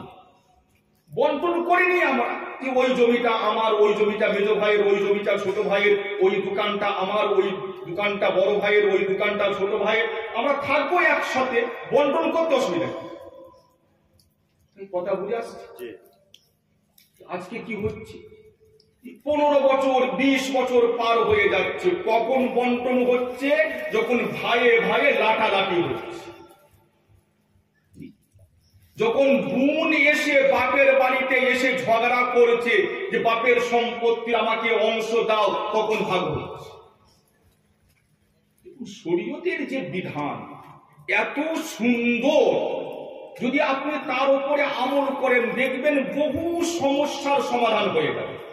ধরুন বাপ মারা গেল, বাপ মারা যাওয়ার পরে স্ত্রী বলুন, মানে ছেলেদের মা, এবং ছেলে মেয়ে প্রত্যেকের অন্তরে একটা অন্যের প্রতি সহানুভূতি থাকে। মাত্র 5 দিন আগে বাপ মারা গেছে, বড় ভাইয়ের অন্তরে মেজ ভাইয়ের প্রতি, মেজ ভাইয়ের অন্তরে বড় ভাইয়ের প্রতি একটা শ্রদ্ধা ভক্তি, যে গুণেদেরও অন্তরে ভাইদের প্রতি একটা নম্রতা থাকবে। যদি সেই সময় যদি বাপের সম্পত্তি বন্টন হয় না, খুব আসানির সাথে খুব সহজে সুন্দরভাবে বন্টন হয়ে যাবে। বড় ভাই বললো ভাই ছোট ভাইকে, যে ভাই তুই ওই জমিটা নে, এই জমিটা আমাকে ছেড়ে দে। তখন তো কোনো ঝগড়া হয়নি নিজেদের মধ্যে, সবাইকে সুন্দর সম্পর্ক আছে। সবাইকার অন্তরে বাপ মারা যাওয়ার কারণে একটা মানে দুঃখ আছে, দরদ আছে। বোনকে বললো যে বোন তোর তো বিয়ে হয়ে গেছে, তুই আর এই ভিটেটা নিয়ে কি করবি? এই ভিটের পরিবর্তে তুই ওই জমিটা নিয়ে নে, এই ভিটেটা আমাদেরকে ছেড়ে দে। সবাইকে যদি সুন্দরভাবে ওই মৃত্যুর পরে যত তাড়াতাড়ি সম্ভব 5 দিনের দিন 6 দিনের দিন যদি আমরা এই জিনিসটা করে নিই না, আসানির সাথে বন্টন হয়ে যাবে। কিন্তু আমরা তখন করছি কখন? যখন ভাইয়ে ভাইয়ে মারামারি লাগছে, তখন আর বড় ভাই ছোট ভাইকে 1 ফুট জায়গা ছাড়তে রাজি নয়। ছোট ভাই বড় ভাইকে 1 ইঞ্চি ছাড়বে না। না আমি ছাড়বো, তুইও বাপের ছেলে আমিও বাপের ছেলে, সমান সমান 1 ইঞ্চি ছাড়বো না। তখন তাদের প্রেস্টিজের লড়াই হচ্ছে, তখন তো মারামারি চলছে, তখন তো আর কেউ কাউকে 1 ইঞ্চি পর্যন্ত ছাড়ছে। তার জন্য চলে যাচ্ছে কেস, বছরের পর বছর মামলা চলছে, মোকদ্দমা চলছে, উকিল পয়সা খাচ্ছে। দেখা যাচ্ছে ওই জমির যা দাম তার থেকে বেশি খরচ হয়ে গেছে উকিলের পিছনে। আর এই মুসিবত কেন হলো? শরীয়তের উপরে আমল না করা।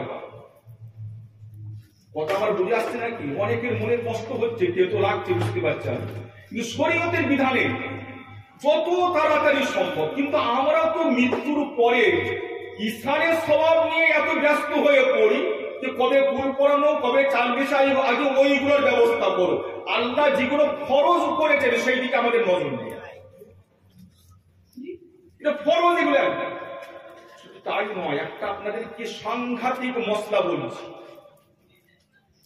বড় সাংঘাতিক। যদি কোনো ব্যক্তি মারা যায় আর তার ওয়ারিসানদের মধ্যে কোনো নাবালক থাকে, খুব ভালো করে মশলাটা শুনুন। কোন ব্যক্তি মারা গেল আর তার ওয়ারিসানদের মধ্যে কোনো নাবালক, তার ছেলে একটা ছেলে হলো নাবালক, কি একটা মেয়ে তার নাবালক। তো শরীয়তের মশলা, আর যে মশলাগুলো আমি আপনাদেরকে বললাম, একটা মশলাও কোনো মতভেদপূর্ণ নয়। আমি একদম শুরুতে বলেছি এই ব্যাপারে 4 ইমাম একমত। কোন একটা মশলা এমন নেই যে মতভেদপূর্ণ। আপনার ফুরফুরার উলামাদেরকে জিজ্ঞাসা করুন, তারাও এই কথা বলবে। দেওবন্দের উলামাদেরকে জিজ্ঞাসা করুন, তারাও এই কথা বলবে। শাফিঈ উলামাদের জিজ্ঞাসা করুন, এমনকি যারা বলে আমরা কোনো ইমাম মানি না তাদেরকে জিজ্ঞাসা করুন, সবাই একই কথা বলবে, যদি আলেম হয়, জাননেওয়ালা হয়। কি বলছিলাম? যদি ওয়ারিসানদের মধ্যে কোনো একজন কি থাকে, তার যে অংশ, তার যে হক, মৃত ব্যক্তির সম্পত্তি থেকে তার অংশ আলাদা করার পূর্বে মৃত ব্যক্তির সম্পত্তি থেকে 1 টাকাও খরচ করা যায় না।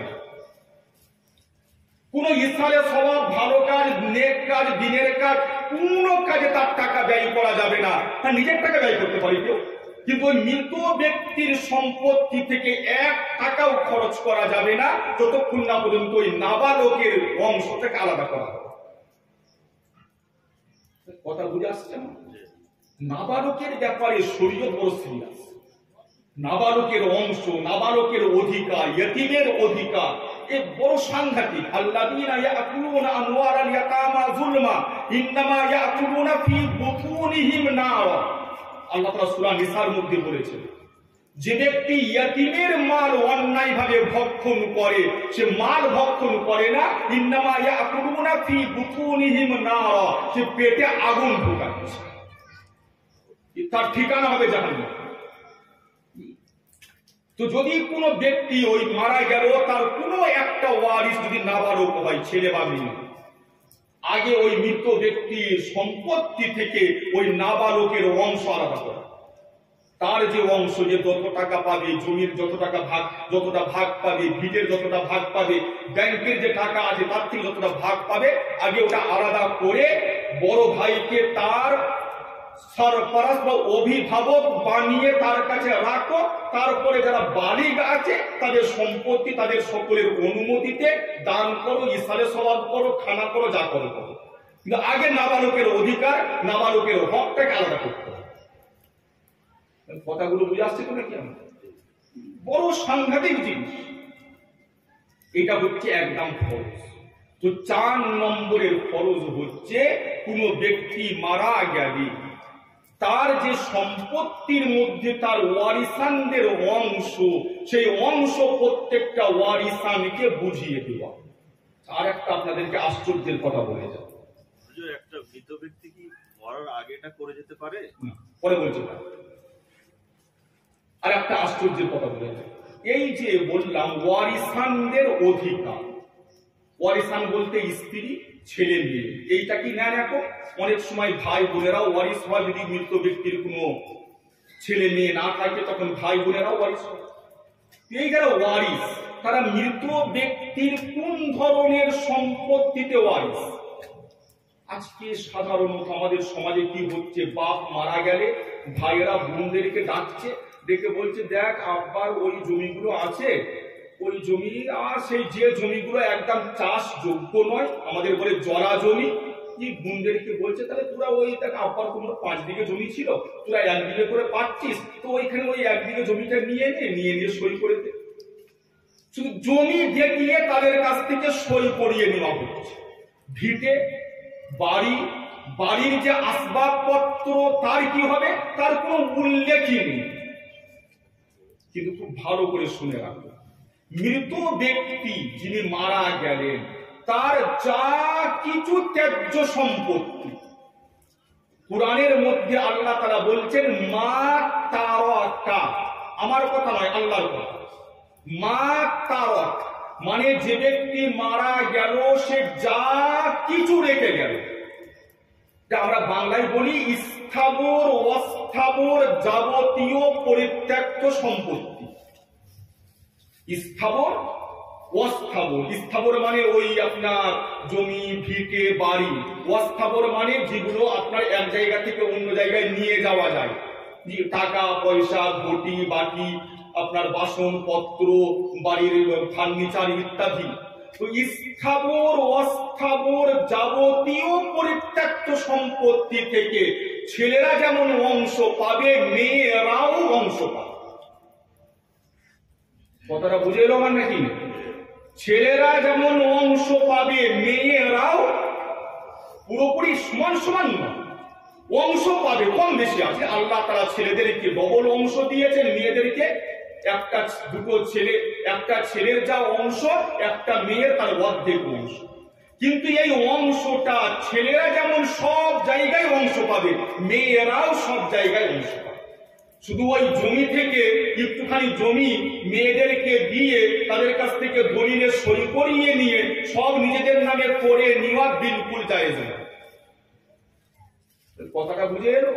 বাপ মরে গেল, বোনেদের সামনে আপনি রাখুন যে দেখো আব্বা মারা গেছে, আব্বার এই সম্পত্তি, এতটা জমি, এতটা ভিটে, এই বাড়ি, এই সামানপত্র, এই লেপ তোষক, বাড়িতে যা কিছু সামানপত্র আছে, ব্যাংকে টাকা থাকলে তার মানে অ্যাকাউন্টে কত টাকা আছে, সব কিছু বোনেদের সামনে রাখতে হবে।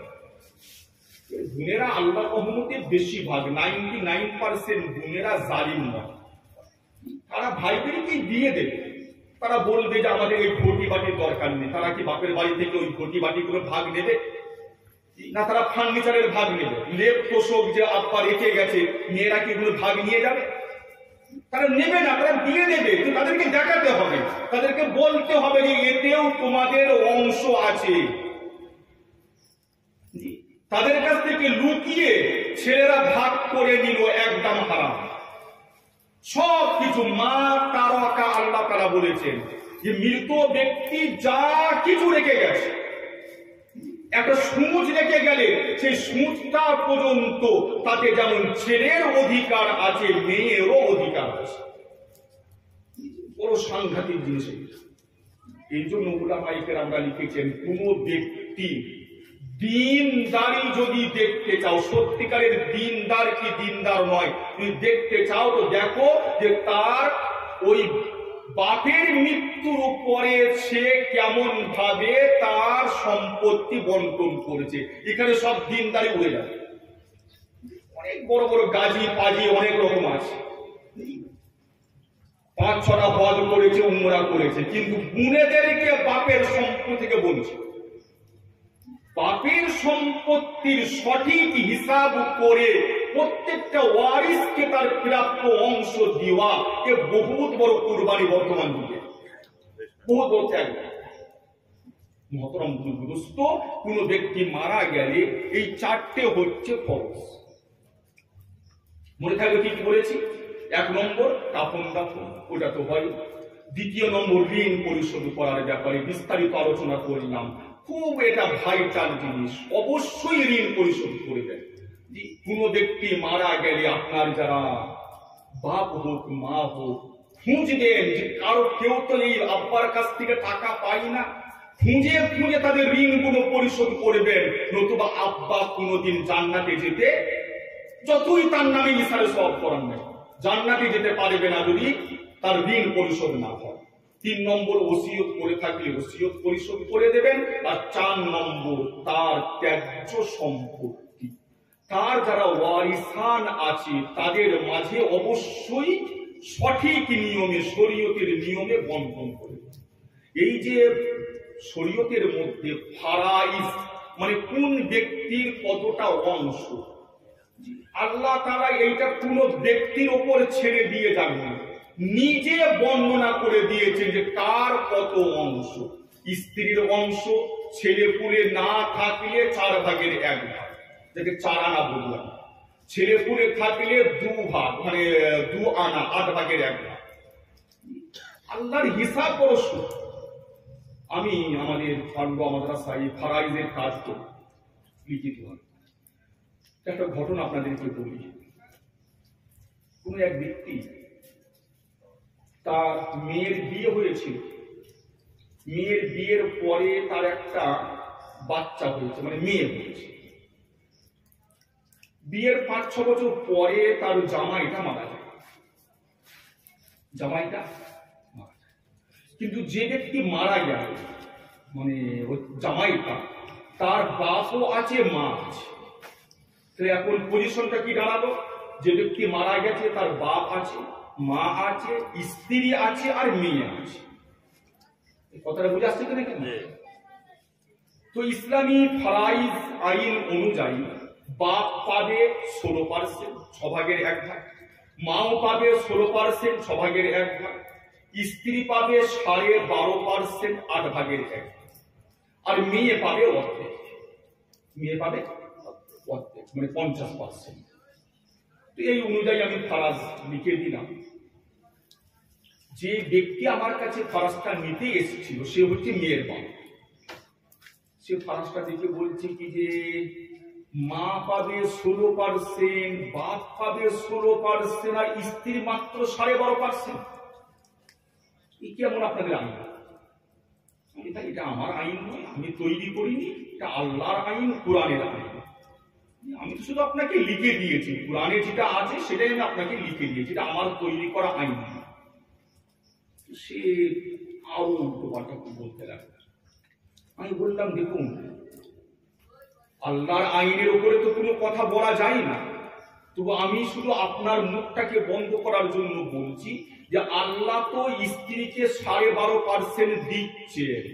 আমার হাতে যদি আইন থাকতো না আমি কিছুই দিতাম না। কেন? আচ্ছা এই সম্পত্তিটা কার? আমার জামাইয়ের সম্পত্তি। আপনার জামাই ক বছর হলো হয়েছে? 5 বছর আমার মেয়ের বিয়ে হয়েছে। আপনার জামাইটাকে ওই জামাই বানার, মানে জামাই হওয়ার যোগ্য যে বানিয়েছে তার পিছনে কার অবদান? আপনার মেয়ে আপনার ওই জামাইয়ের জন্য কি করেছে বলুন? আপনার মেয়ের আপনার জামাইয়ের উপরে কি অবদান আছে আপনি বলুন যে হ্যাঁ আমার মেয়ে আমার জামাইয়ের জন্য এই করেছে। যে না এই সম্পত্তি তো আমার জামাইয়ের নিজের সম্পত্তি, ও বাপ মায়ের সম্পত্তি নয় তো। আপনার জামাই যে নিজের সম্পত্তি, সে সম্পত্তি উপার্জনের যে ক্ষমতা পেয়েছে তার পিছনে অবদানটা কার বলে? আপনার মেয়ে আপনার জামাইয়ের জন্য এক রাতও জেগেছে? আপনার হিংসা হচ্ছে যে আমার মেয়ে কম পাচ্ছে আর জামাইয়ের বাপ মা বেশি পেয়ে যাচ্ছে। আপনার জামাইকে ওই জায়গায় পৌঁছানোর পেছনে সব অবদান তো তার বাপ মায়ের, আপনি তো রেডিমেড পেয়েছেন। কথাটা বুঝে আসছে না? যে মেয়ে, যে স্ত্রী, সে তো তার স্বামীকে রেডিমেড পেয়েছে, তার পিছনে তার অবদান কি আছে? স্ত্রীর কোনো অবদান নেই, সমস্ত অবদান কার? বাপ মা, পিতা মাতার অবদান। তো পিতা মাতা তার সম্পত্তিতে অংশ পাবে না, সব অংশ পেয়ে যাবে স্ত্রী। মানুষের তৈরি আইন হতে পারে, আল্লাহ তৈরি আইন হতে পারে। আল্লাহ তো স্ত্রীকে 12.5% দিচ্ছেন, এটা শুধুমাত্র বিবাহের বন্ধনটার সম্মানার্থে। নতুবা স্ত্রী 1 টাকা পাওয়ার যোগ্য নয়। কেন? ও তো আপনার জামাই মারা গেছে, 4 মাস 10 দিন ইদ্যতের পরে আপনার মেয়ে আবার অন্য স্বামী খুঁজে নেবে, তার তো লেটা চুকে যাবে। কিন্তু যে বাপ মায়ের কোল খালি করে ওই ব্যক্তি চলে গেল, যার সন্তান মারা গেল বাপ মায়ের কোল খালি করে, বাপ মায়ের কোল আর ভরবে? আপনার মেয়ে স্বামী হারিয়েছে, 2 দিন পরে সে স্বামী পেয়ে যাবে। কথা বুঝে আসছে? তো ইসলামে যে ফরাইজের আইন আছে না, এত সূক্ষ্ম এবং এত ইনসাফপূর্ণ যে এর থেকে আর ইনসাফ হতে পারে না। এই জন্য আপনাদের কাছে আমি 2টো বিষয়ের আবেদন করব। 1 নম্বর, কোন ব্যক্তি মারা গেলে তার ঋণ যত তাড়াতাড়ি পারেন পরিশোধ করুন। ঋণ পরিশোধ করার ব্যাপারে নিজেরা, ভাইয়েরা, বোনেরা বসে মিটিং করুন, মাসওয়ারা করুন, ঋণ পরিশোধ করার ব্যাপারে গুরুত্ব দেন। আর 2 নম্বর, তার সম্পত্তি, তার যে ওয়ারিসান আছে, তার ওয়ারিসানদের মাঝে বন্টন করার ব্যাপারেও গুরুত্ব দেন। যদি এখনো বন্টন না হয়ে থাকে আব্বার সম্পত্তি, যত তাড়াতাড়ি পারেন বন্টন করে নেন। যত দিন যাবে তত জটিল হবে, যত দিন যাবে তত জটিল হবে। শুধু আইনত নয়, এমনি আপনি রেকর্ড করাতে গেলেও জটিলতার সম্মুখীন হবেন। তো আইনত নয়, আল্লাহর দরবারেও আপনি কিন্তু ফেঁসে যাবেন যত দিন যাবে।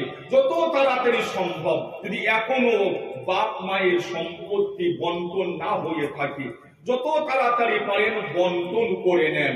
বন্টন করা মানে ভাই বোনের সম্পর্ক শেষ হওয়া নয়। কিন্তু আজকে এমনই একটা আমাদের সমাজ ব্যবস্থা হয়ে গেছে, যদি বোন বাপের সম্পত্তির অধিকার নিয়ে নেয়, ভাইরা বলে তোর আর বাপের বাড়ি আসার অধিকার নেই, বলে কি বলে না?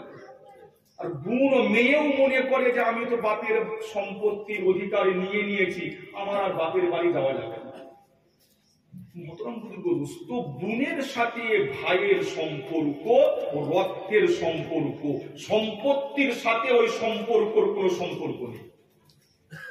ভাই বোনের সম্পর্ক তো রক্তের সম্পর্ক। স্ত্রীর সাথে রক্তের সম্পর্ক নেই। স্ত্রীর সাথে সম্পর্ক তৈরি হয়েছে একটা কথায়, সেই আপনি বিয়ের মজলিসে বলেছিলেন কবিল, ওই কবিলতুর মাধ্যমে সম্পর্ক গড়েছে। আর একটা কথা বললে সম্পর্ক চলেও যায়, জানেন তো নাকি সেই কথাটা?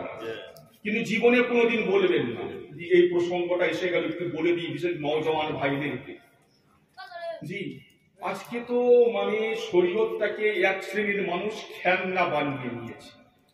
3 তালাক দিচ্ছে, ছুটে চলে যাচ্ছে ওই দলে, ওরা বলছে হ্যাঁ আসো আসো, কোনো ব্যাপার নেই, 3 তালাক দিলে 1 তালাক হয়ে যাবে। এই 3 তালাক 1 তালাক হওয়ার কথা কুরআন বিরোধী, হাদিস বিরোধী এবং সমস্ত সাহাবায়ে কেরাম আল্লাহ রাসূলের কথা বিরোধী। সময় নেই দলিল প্রমাণ নিয়ে আলোচনা করার। যদি আগামীতে কোনোদিন সময় হয় ইনশাআল্লাহ এই বিষয়ে বিস্তারিত আলোচনা করব। এটা সম্পূর্ণদের মন গড়া একটা ফতোয়া। 4 ইমাম একমত, সমস্ত সাহাবায়ে কেরাম একমত যে 3 তালাক দিলে 3 তালাকই হয়। আজকে আমাদের হানাফি ভাইয়েরা তিন তালাক দিয়ে ছুটে চলে যাচ্ছে ওই দলে, ওরা বলছে আসো আমরা তো তোমাদের জন্যই আমাদের জি হাত বাড়িয়ে রেখেছি, এসো তিন তালাক একটা, যত বড় তালাক দাও একটা। মহতরম দোস্ত, নওজওয়ান ভাইদেরকে বলছি, বিশেষ করে যারা বিয়ে করে নিয়েছে, এই তালাক শব্দটা বিয়ের পরে একদম মুখ থেকে বার করবেন না। তালাকটা হচ্ছে বন্দুকের গুলির মতো।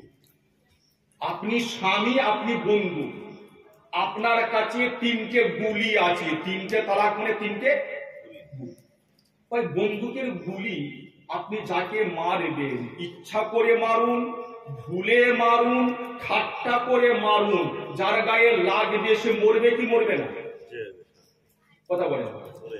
গুলিটা এত সমাজদার না, গুলিটা জানে যে ঠাট্টা করে মেরেছে তো, তার কারণে ওখানে গিয়ে একটুখানি আদর করে চলে আসবে, হবে না? তালাক হচ্ছে বন্দুকের গুলির মতো। জি, বিবাহিত পুরুষদের জন্য যতই রাগ হোক, যাই হোক না কেন, তালাক শব্দটা মুখ থেকে একদম উচ্চারণ করবে। খুব বেশি রাগ হয়ে গেল, বাড়ি থেকে চলে যায়, একদিনের জন্য দুদিনের জন্য বাড়ি থেকে চলে যায়। জি, খুব বেশি রাগ হয়ে গেল, আমি উৎসাহিত করছি না, শুধু মানে তুলনামূলক বলছি, এক ঘা বসিয়ে দেন, একটা চড় মেরে দেন, জি তারও একটা মানে সমাধান আছে। কিন্তু একবারে মুখ থেকে তিনটে তালাক বলে দিলেন, এর কোনো সমাধান নেই।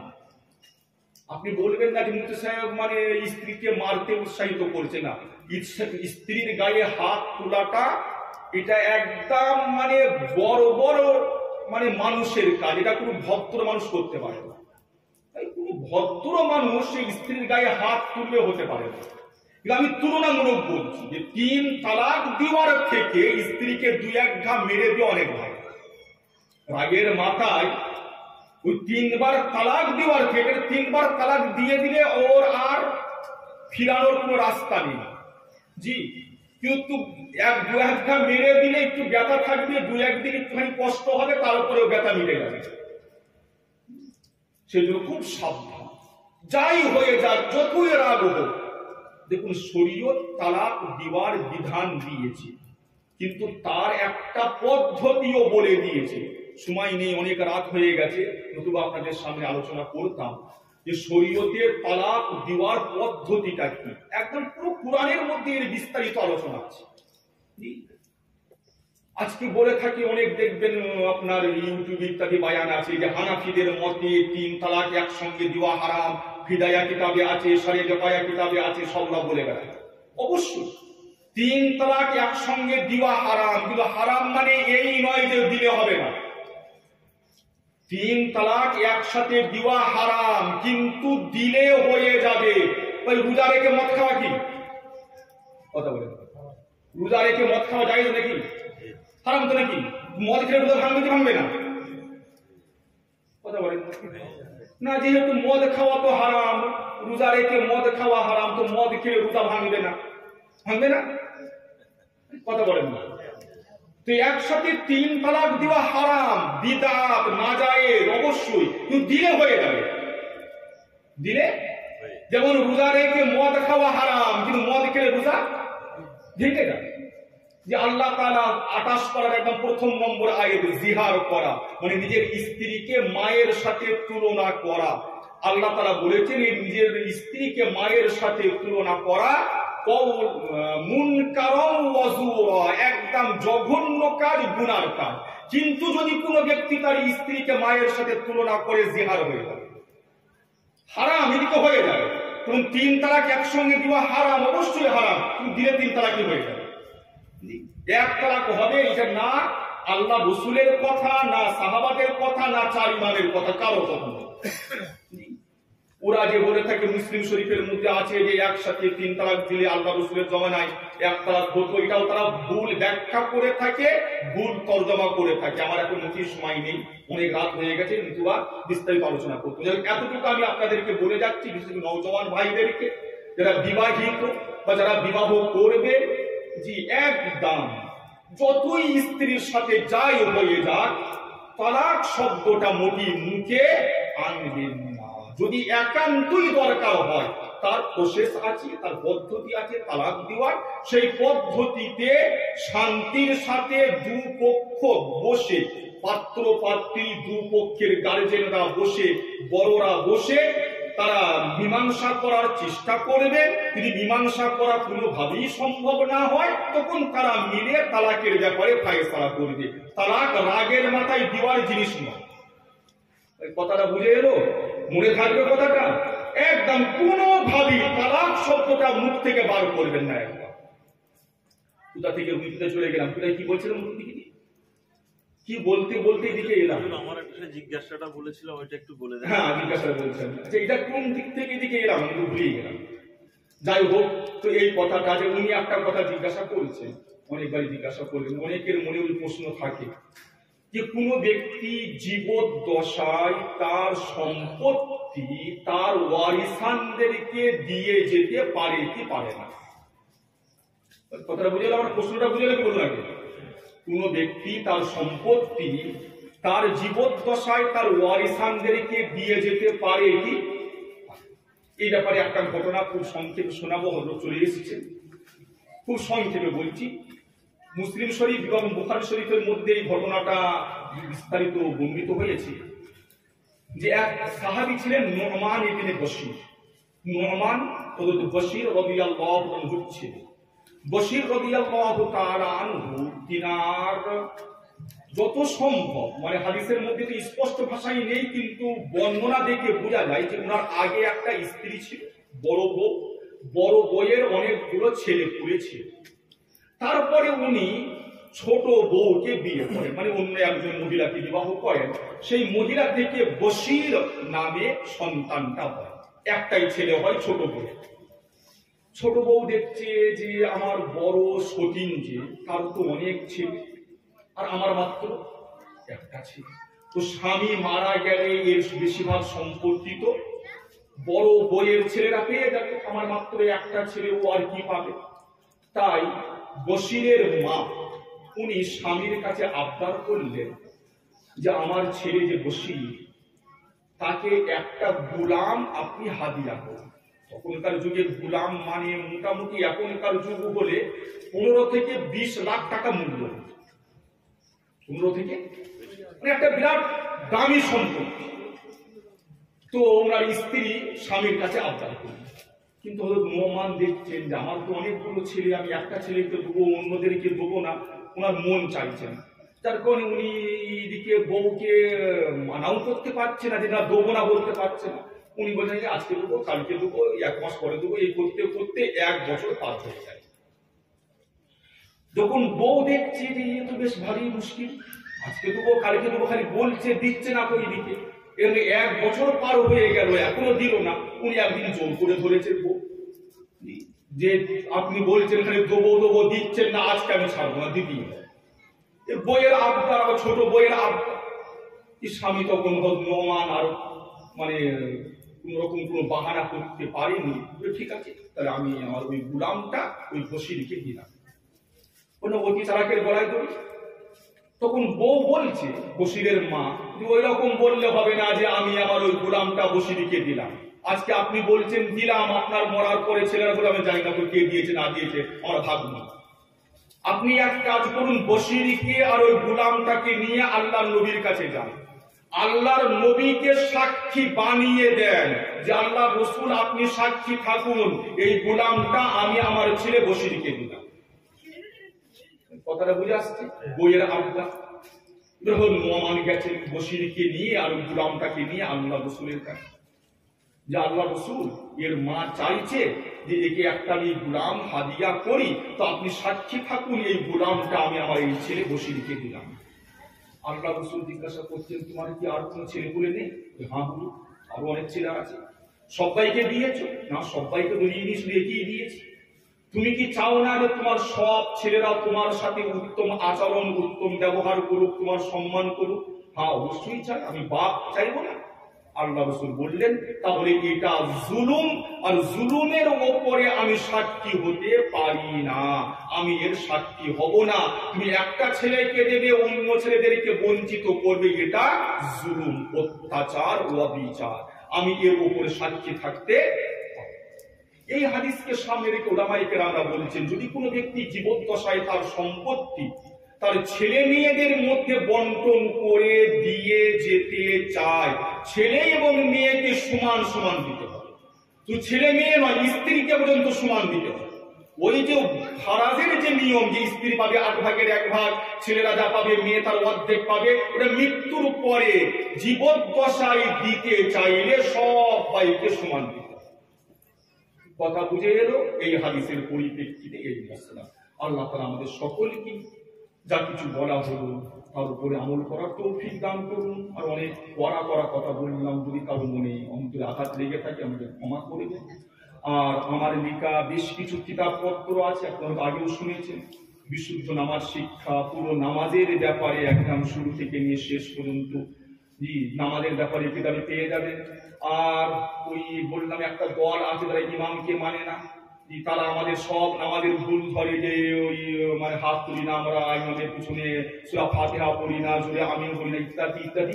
সেই সব বিষয়ে পরিপূর্ণ দলিল প্রমাণ সহ, কুরআন এবং হাদিসের সহিহ হাদিসের প্রমাণ সহ একটা কিতাব আছে, হানাফিদের নামাজ কিতাবটা। আরো বেশ অনেকগুলো কিতাব নিয়ে এসেছি, যে আপনারা কেউ সংগ্রহ করতে চান তো নিয়ে নিতে পারেন এক্ষুনি, কেন বেশিক্ষণ থাকবো না, চলে যাবো, অনেক রাত হয়ে গেল। আল্লাহ তাআলা আমাদের সকলকে সঠিক ইসলামের উপরে আমল করার তৌফিক দান করুন। ওয়া আখিরু দাওয়ানা আলহামদুলিল্লাহি রাব্বিল আলামিন।